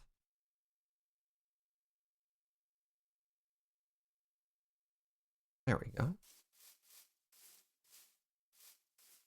Considering the comical amounts of scope right now. Sweetie! I think Sweetie's working on lunch. So I'm trying to think of... Ah, whatever, let's just head back. Let's head back to the bridge and we'll start working on stuff. So we're going to do a bit of a shorter day today because I have so much I need to do. But first, let's grab these shame chests. And let's be a good neighbor, right? Friends don't let friends leave shame chests out everywhere.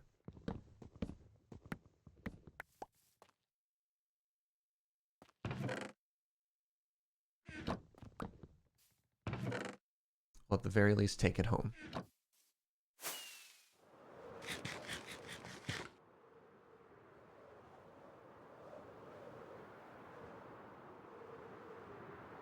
Worked from home for too long. Just went to look at where the clock on my desk at home would be. Yeah, the muscle memory is real, eh?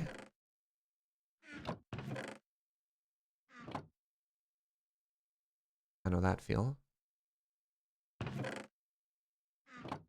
I get that a lot when I do... when I try and think back to stuff like working with particular espresso machines or something like that, right? You're just like, oh, I don't actually think about any of the movements I make. It's just all muscle memory.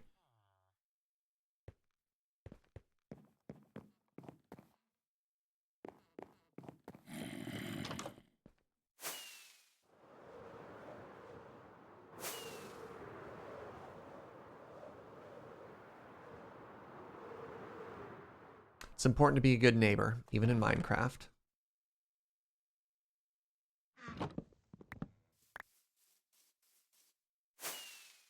Nobody likes it when you leave a mess, right, chat?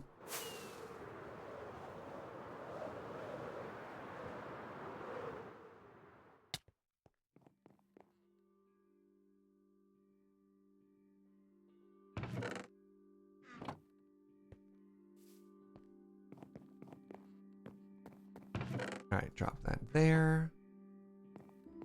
Hello? Wait, are you... oh, you're snow. I thought that was a another iron block. Also, the Grouch would prefer you leave a mess. Hmm. And what's that giant butts in the shopping district? Apparently that would be art. I don't know. What does Fuji even need all that power from when he needs 100 water wheels? So the water wheels have been removed. But presumably, I don't know. Sometimes it's just fun to limit test things. And you can definitely say Fuji found the limit, right?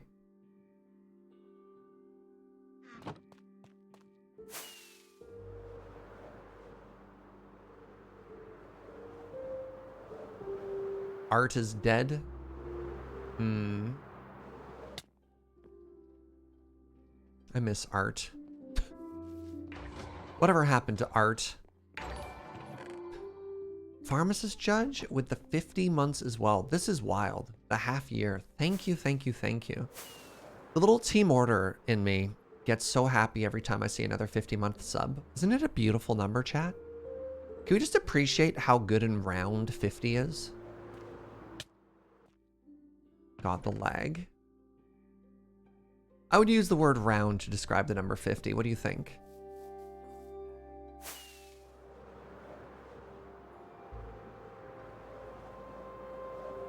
$50 is just a really attractive number. Okay, 80 is rounder. I don't know why.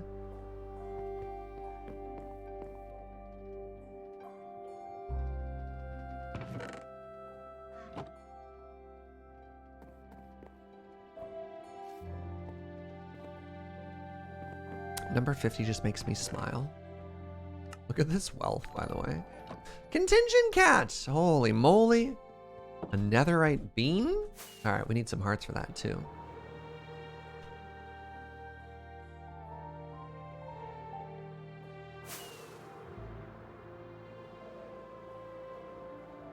I wonder what Fuji needed all the supplies for. Fuji enters chat.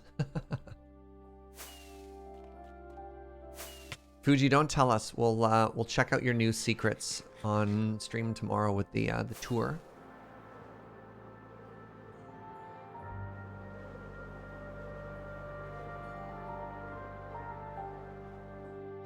Yeah. All right. No, that's the wrong bag. Flower bag, check. This is the wooden bag.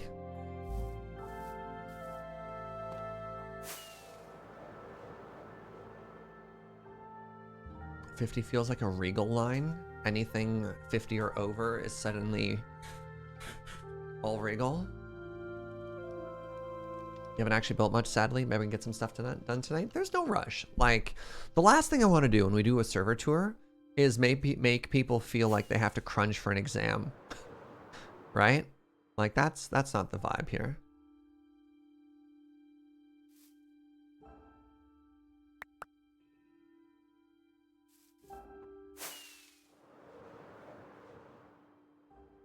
So the day before the server, what should I do with like my 40 nether stars? Ooh, good question. You're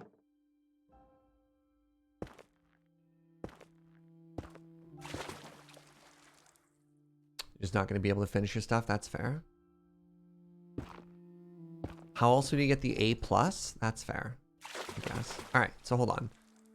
We want planters on both of these. So yes, planters. I think I want planters on these too. I think that'll just give some interesting cross depths. I don't know if we put a window on this one or not, but we'll do all that decoration. So I need spruce and I need grass. And I need slabs.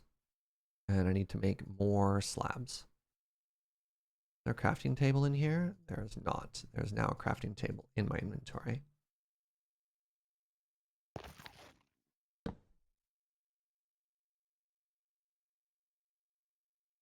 Yeah. Oops. Yeah. Yeah. Whatever, let's just make all of them.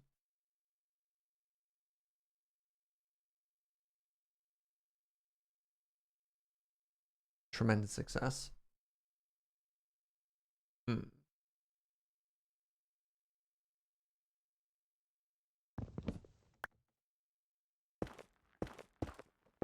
Yeah, Minecraft is so weird, right? For the things that motivate us, for when we're really excited to try and get something down. Again, it's one of the most like boon or bust sort of games I've seen. Where like it just becomes all encompassing. Oh, am I putting little campfires on? I think so.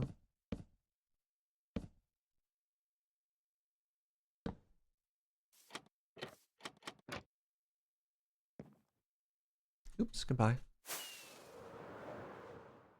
Yeah, you're like, Minecraft is either the only thing you play, or you're like, never log back in. So let's put the campfire up here and maybe leave the bottom one again. I like the decision we made for it down there.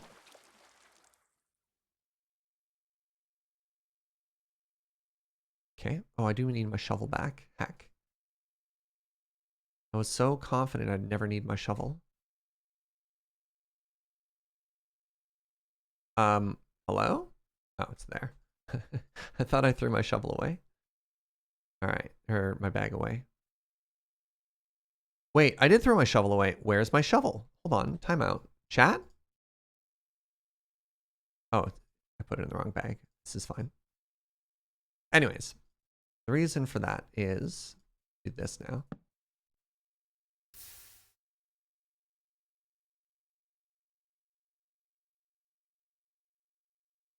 Let's go with an pink and an white flower here.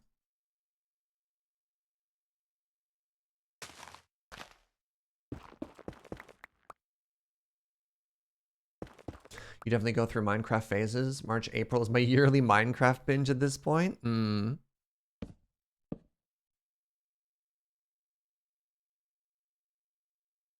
may have a red tulip.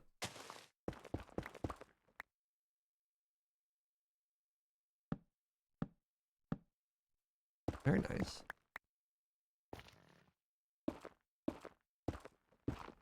After doing this, I might hyper focus on Final Fantasy XIV. Oh yeah. Yeah, I don't know what it is, friends, but I am so excited to get more into Vault Hunters. It took all of my willpower not to play. I did a bunch of grinding off stream.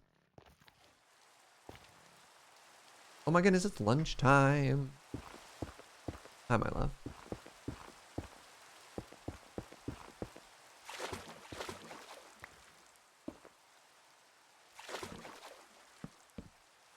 Alright, so we got that there. Alright, give me a second. Let's chill. So here's our goal. We're gonna have a cozy little lunch break. Oh, what a difference those flower boxes make, eh? Yeah, I think that's correct.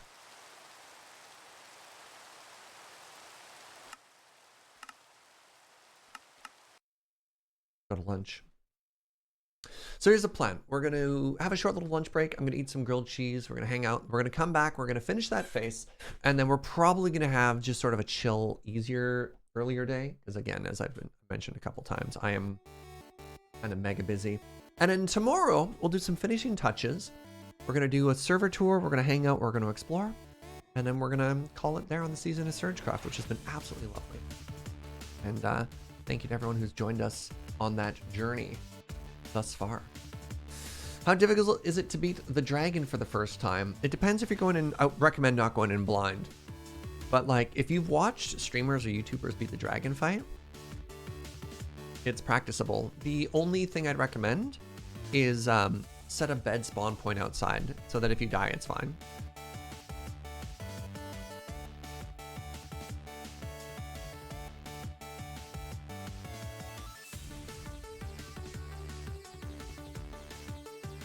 So my friends, what's our lunch topic? By the way, grilled cheese. Well, don't use the bed in the end. Sorry, put it on the outside of the end portal. Yeah.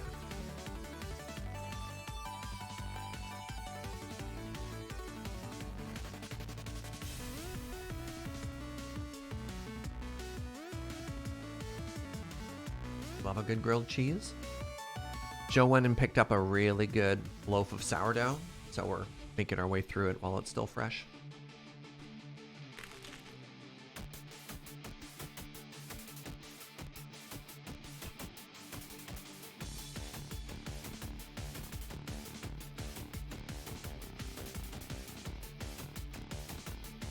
Did I put anything else on it? Not on this one in particular. We do butter, cheddar, occasionally a little bit of seasoning and salt.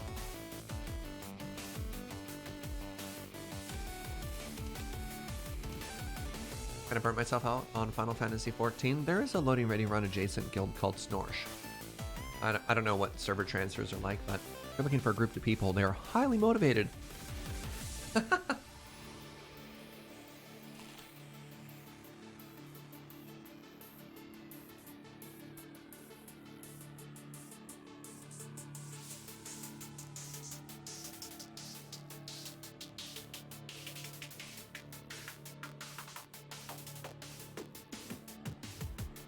I heard of mixing butter and mayo.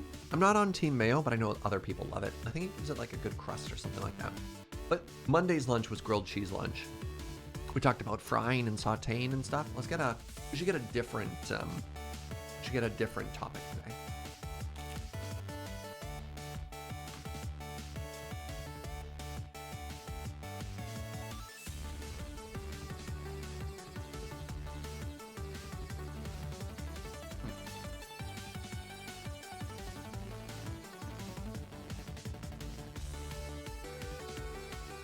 Who wants to spitball some toppings?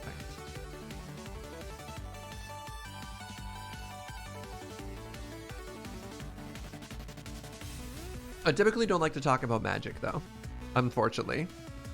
That's one that chat tries to bring up a lot. I get very confused and too into it if I talk about a different video game. London Fog's delicious. Any new music? I need to find more music, but I'm not quite there.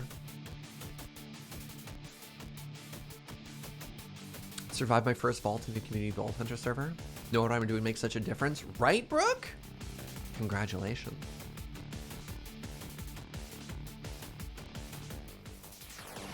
If you could road quest anywhere, where would it be and why?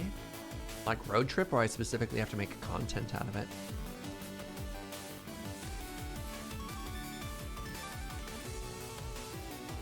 Would be a compelling story. Anywhere. I got a couple of thoughts. I think it'd be kind of cool to do like a cross desert trip. I don't know how feasible that would be, especially for Graham. Graham is already sweating in Victoria. He's like, 14 degrees, it's too hot, poor guy. Taking him somewhere 40, he would just melt.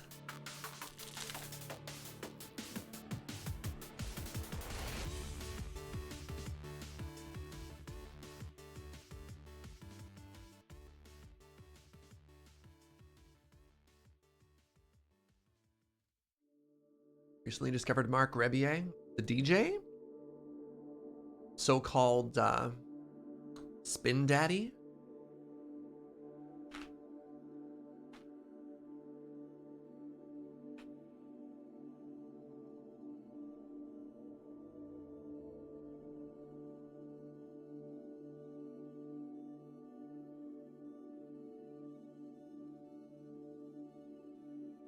Road trip across Japan. I don't know if it'd be interesting to drive across Japan. It'd be like, why aren't we just taking trains, right?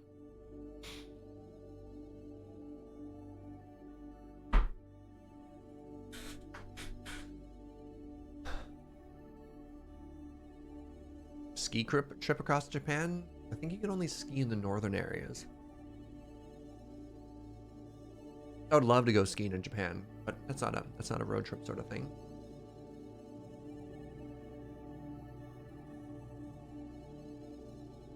Canal trip across Venice? Take like 30 minutes. Venice is not that big.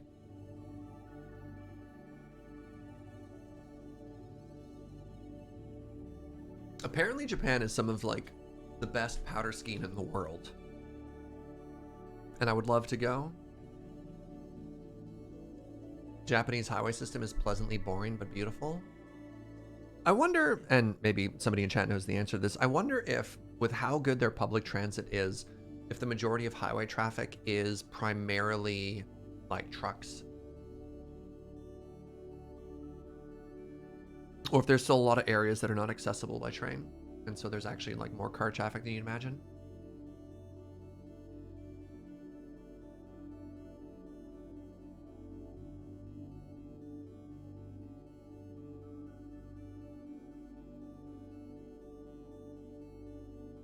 Pleasantly boring but beautiful sounds good. Yeah.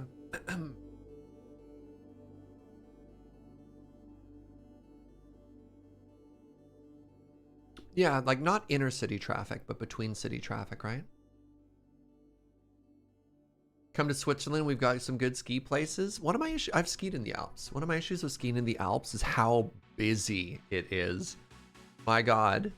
You look at like the spider web of chairs on a ski hill in the Alps. You're just like, wow. You like ski through a city. Like, I don't know. I grew up skiing in the Rockies, which has really spoiled me.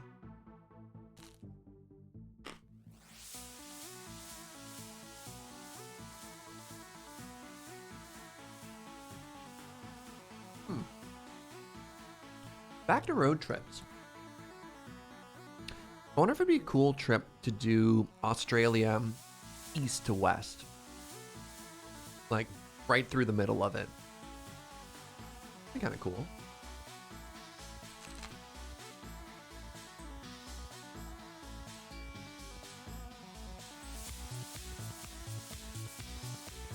A surprising amount of Japanese freight moves by boat. Doesn't surprise me. That's cool.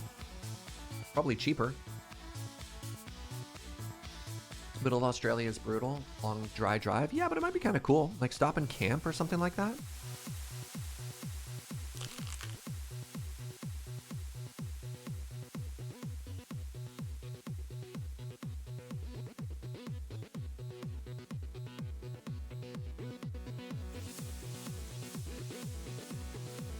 South to north along the east coast? You mean the tourist path. Right? Wait. Oh, my dad is calling me.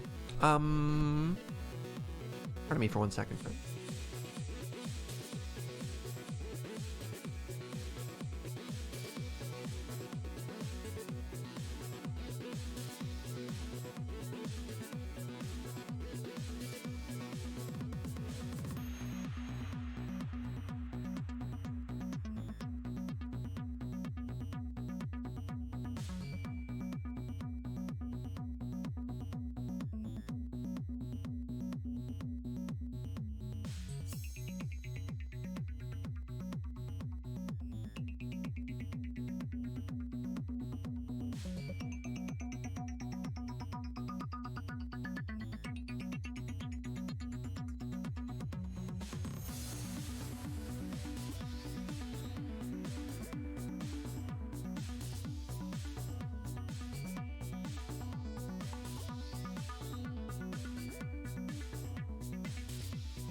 Hadouken.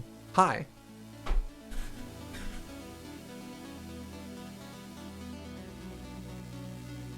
Apologies for that. Yeah, when I was but a young lad, I don't know. I've already done the. This sounds very, very snooty. It's like I've already done the east coast of Australia. Why would I do that again? But it's like that's not. I like bust. I took just random, like, long haul buses, whatever those are called, and did like Sydney all the way up to Cairns. And I don't know, that doesn't seem quite like the destination I want to do for road trips. It's beautiful though, like absolutely stunning. I have some phenomenal memories from that area.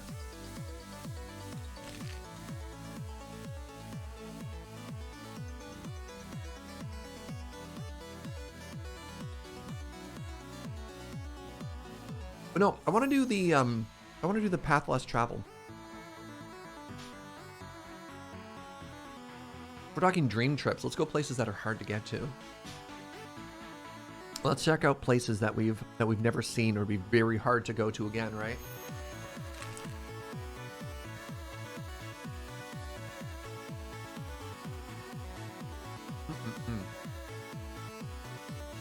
Hard to get to the moon. Road Quest 3 Moon Quest.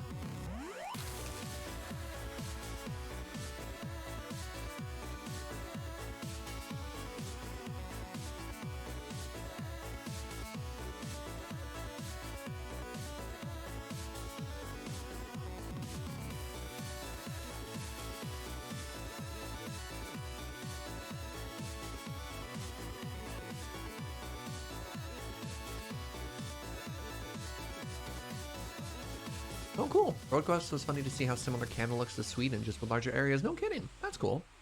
What up, Raccoonias? Welcome, welcome. Road Quest 3, did Road Quest 2 get missed? No, we're just spitballing ideas, Crow.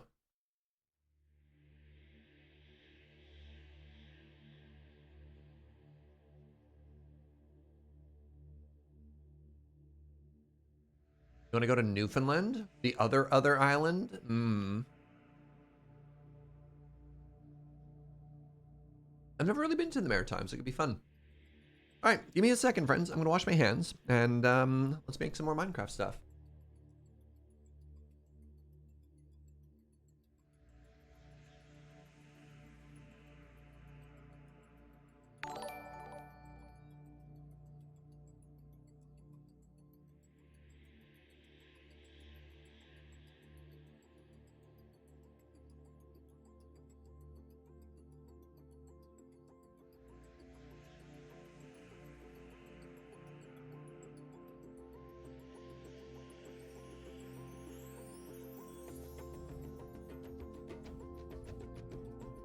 Hey, what's up, Monkus Be Funky? Thank you for that Prime in 45 months. Man, my parents are so funny. My mom called me, and she was like, "We're coming to visit. Do you want some Alberta beef?" And we're like, "You know, we've got some in our freezer still. Thanks, but we're probably okay because we don't, you know, ask for stuff." And then she texts Joe, and she's like, "Hey, Joe, sweetie, do you think you and Serge want some beef from Alberta?" And then Joe's like, "No, it's okay. We got lots of stuff in there." And then so my dad just called me and he's like, "Hey, we're just packing the car. We're coming out for the visit. You want some beef?" And I was like, "Sure. Why not?" I would love some beef. What a completely unique idea that no one had suggested. Yes. Why not?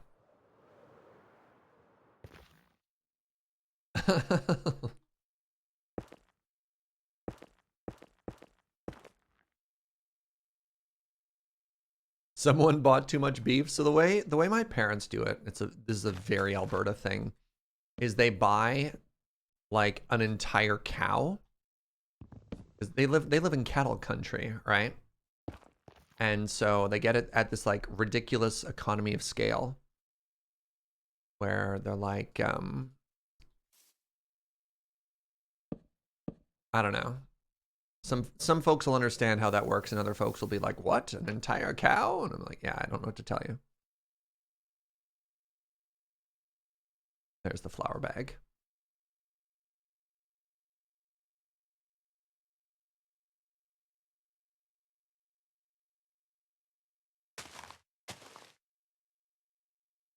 Half a cow is not unusual in like the Midwest or something like that. Yeah.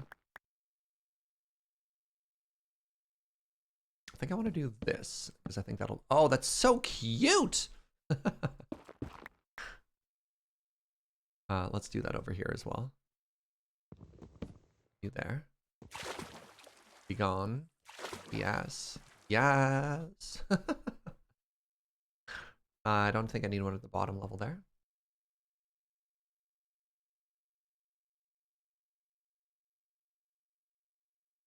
My mom begged us to get a chest freezer for years. We never had the space for one. You think you want that in our living room? Yeah, I don't know. I think this is also like a generational thing too, compared to, you know, my parents have a house out in like the boonies.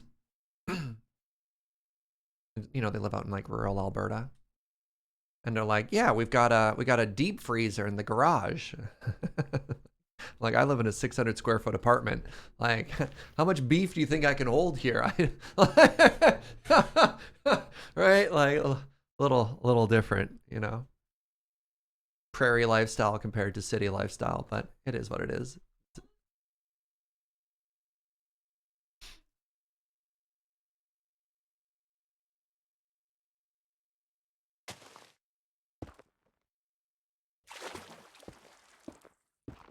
All right, now we're here. All right, so now that we know what we're doing, we can do this, that.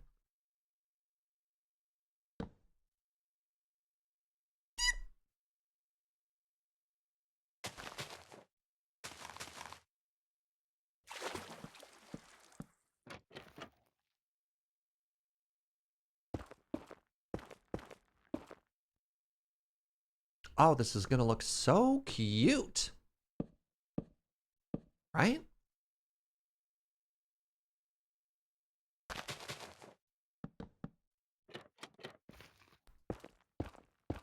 Yeah. The jumping sound effect is very important, by the way. That's the only way you can guarantee you make it. I don't know if you knew this or not. Oh no! See, I didn't say yeah, and that's why I fell.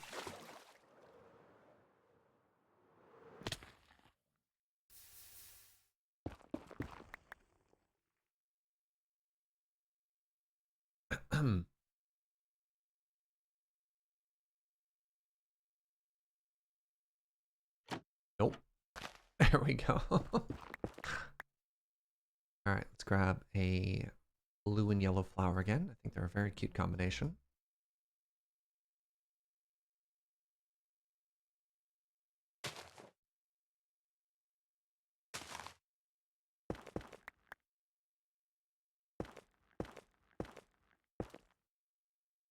Someone I went to grad school with got stationed out in farm country, and when the farm folks do their various slaughters, all forms of meat were what they gave to the pastor. So when we visited, they had like a giant in plush thick steaks and sausage and stuff. Oh wow.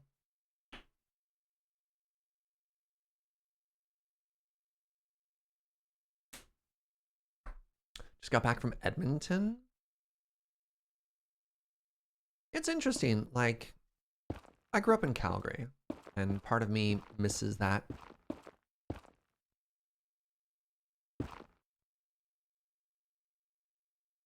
Do I have anything under the box there? Yes, I did. This is another 3 wide. Okay, so we did this.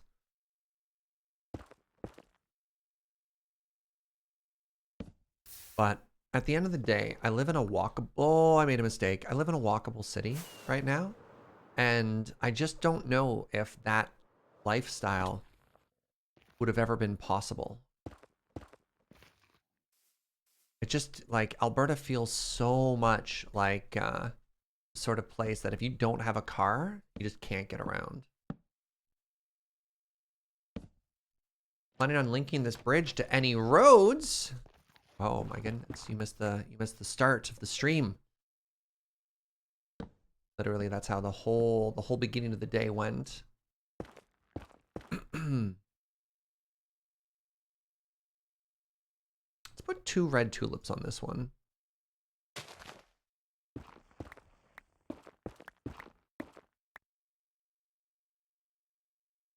I do miss small town. What's it called? The meat raffle? I haven't been into a meat raffle in a very long time.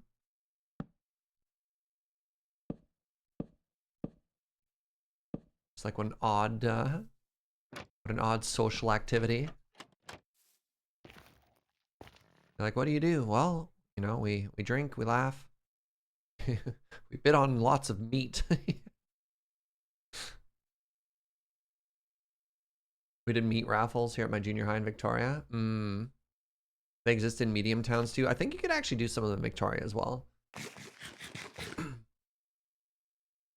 Minnesota has meat raffles basically everywhere, even in big cities. Okay. Live, laugh, meet. What about a cakewalk? I've literally never cakewalked before. Am I missing out?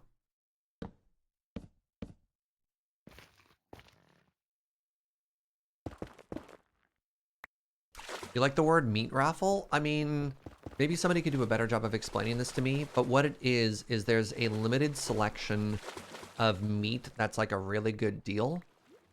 So what happens is you hang out in sort of like this weird, it kind of feels like a bingo hall. And there's a lottery system. And if you win, you get the opportunity to meet it. You get the opportunity to buy it for cheap. Does that sound right to anyone else? Am I missing a step there? Can we just take a second and appreciate how cute this looks? I don't think we need any windows on that face. I think that actually just looks really cute as it is.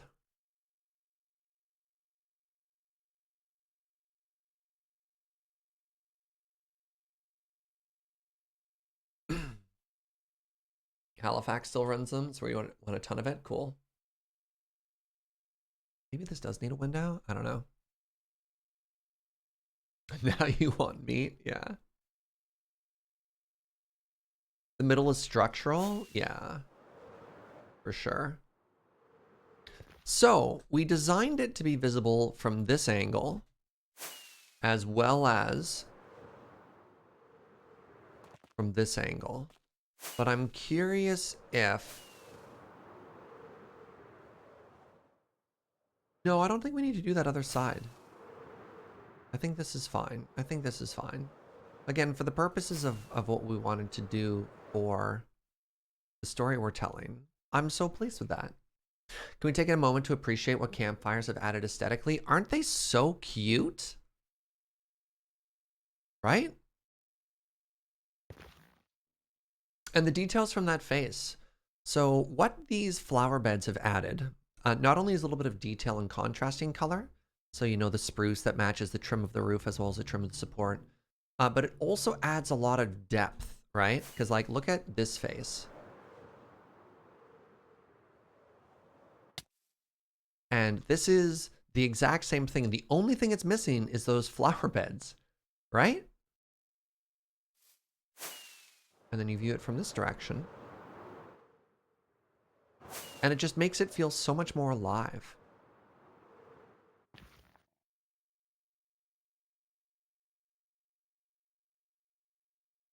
It's not even that much detail, right? Both sides of the bridge look great and have a wonderful visual texture. Thank you. Honestly, would it be correct to call this like the most technically difficult, technically challenging build I've ever made? Exterior wise, like I can make very pretty, very symmetrical indoor bases. You know, the Dwarven Kingdom, the storage rooms we've made time and time again. What I've really struggled with is exteriors. And I'd like to think that I've done pretty okay here. I've made something that's recognizable. I've made something that's very cute.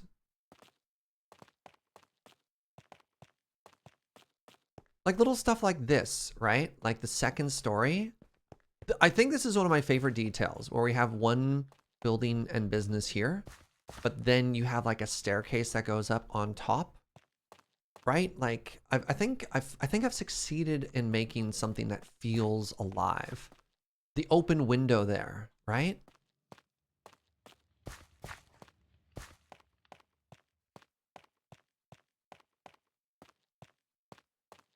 I do wonder if maybe I was supposed to try and do like more crammed in little staircases and windows upstairs and stuff. This is a fabulous challenge that you set for yourself, and your delivery is stellar. Thank you. Thank you so much.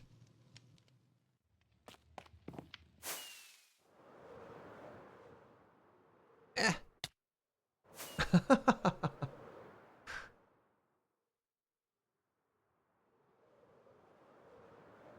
It's tough even for architects to make a single building with both a working interior design and a beautiful exterior. Well, you can kind of cheat in Minecraft and carve spaces up so that the interior and the exterior don't match, which really helps.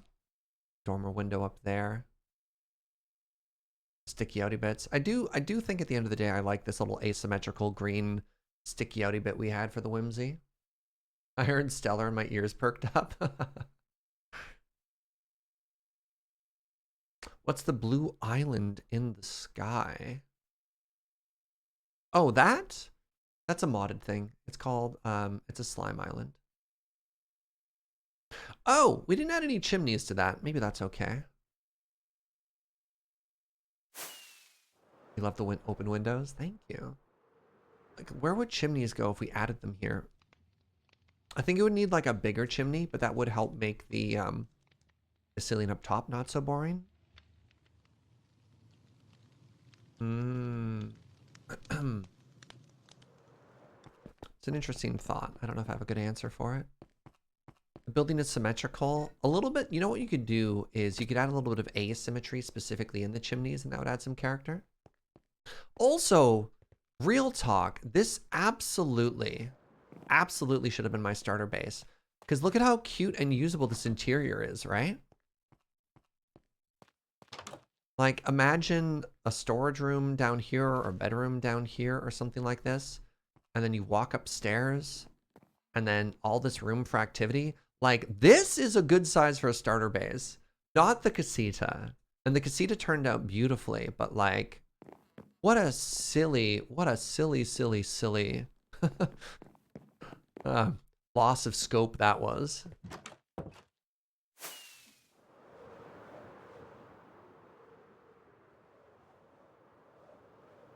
I wouldn't change it now, but I might make the buildings on the other side of the path meander. I don't think that works on a build of this scale. I think if we wanted to get that thing, sort of like what Grian did in his base in the previous season of SergeCraft, you need your scale to be bigger. There's only so much room you have for that level of detail. Someone at work just made me angry, so I'm going to counteract it with some positivity. Oh, Heron, I'm sorry to hear that, friend. So yeah, the Casita turned out beautifully, but I worry that it got a little too big. It got away from us. And... oh my God.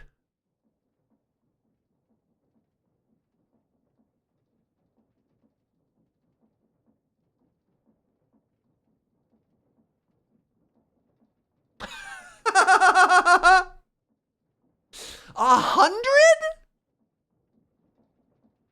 It made me very angry. Well, my goodness. Holy moly. I'm speechless, friend. What a lovely gesture. All right, chat's already spamming hearts and holy molies and gift subs and stuff like that. So thank you for that. That's one way to clear chat. Yeah.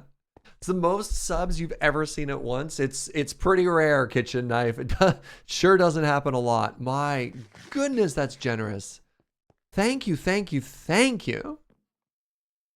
Wild. Absolutely wild.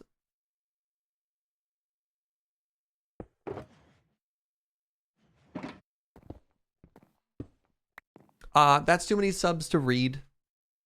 But if you got gifted a sub, throw in a thank you. Throw in some hearts. If you're new, hop in Discord, stop by, say hello. I've destroyed my floor. And if you just want to lurk and keep vibing, that's respectable too.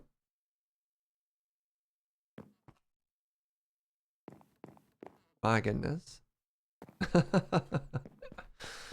Let's talk about, yeah, our starter base while I try and figure that out. I think I could have maybe added some more details. And I think one of the issues was this base got so big and so out of hand that by the time it was done, we didn't really have a purpose for all the rooms anymore. Right? Like, we could have done bookshelves and some decorations in here. Similarly, we could have done some decorations in these areas and here, right? Like, this is such a beautiful build, and it was a lot of fun to do. But at the end, and I think it was because of the size of the footprint in the bottom. Yeah, we resulted in not... it just ended up being like a really pretty build instead of a base? I don't know. I don't know. This was just so different from anything we've done before, right? But like the level of detail we did to the exterior and the garden and stuff was very cool and very special. Thank you again, Heron. That's wild. I don't have much else I wanted to do today. I don't want to get too heavily into the details of like build theory or stuff like that, because I want to save that with I want to save that for tomorrow with our server tour. What's up with the dam? Progress. No worries, Grazer. You're up to a 5-month sub now. This community is mega generous. Making people smile is a good way to fix my mood. Yeah, this is a fun build. I think we might let's switch to the booth. I don't have much more Minecraft we want to do. I think we can hang out for a little bit.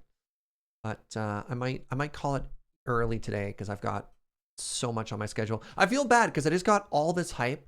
I just got all this positivity from Heron, but I do kind of want to wind down a little bit.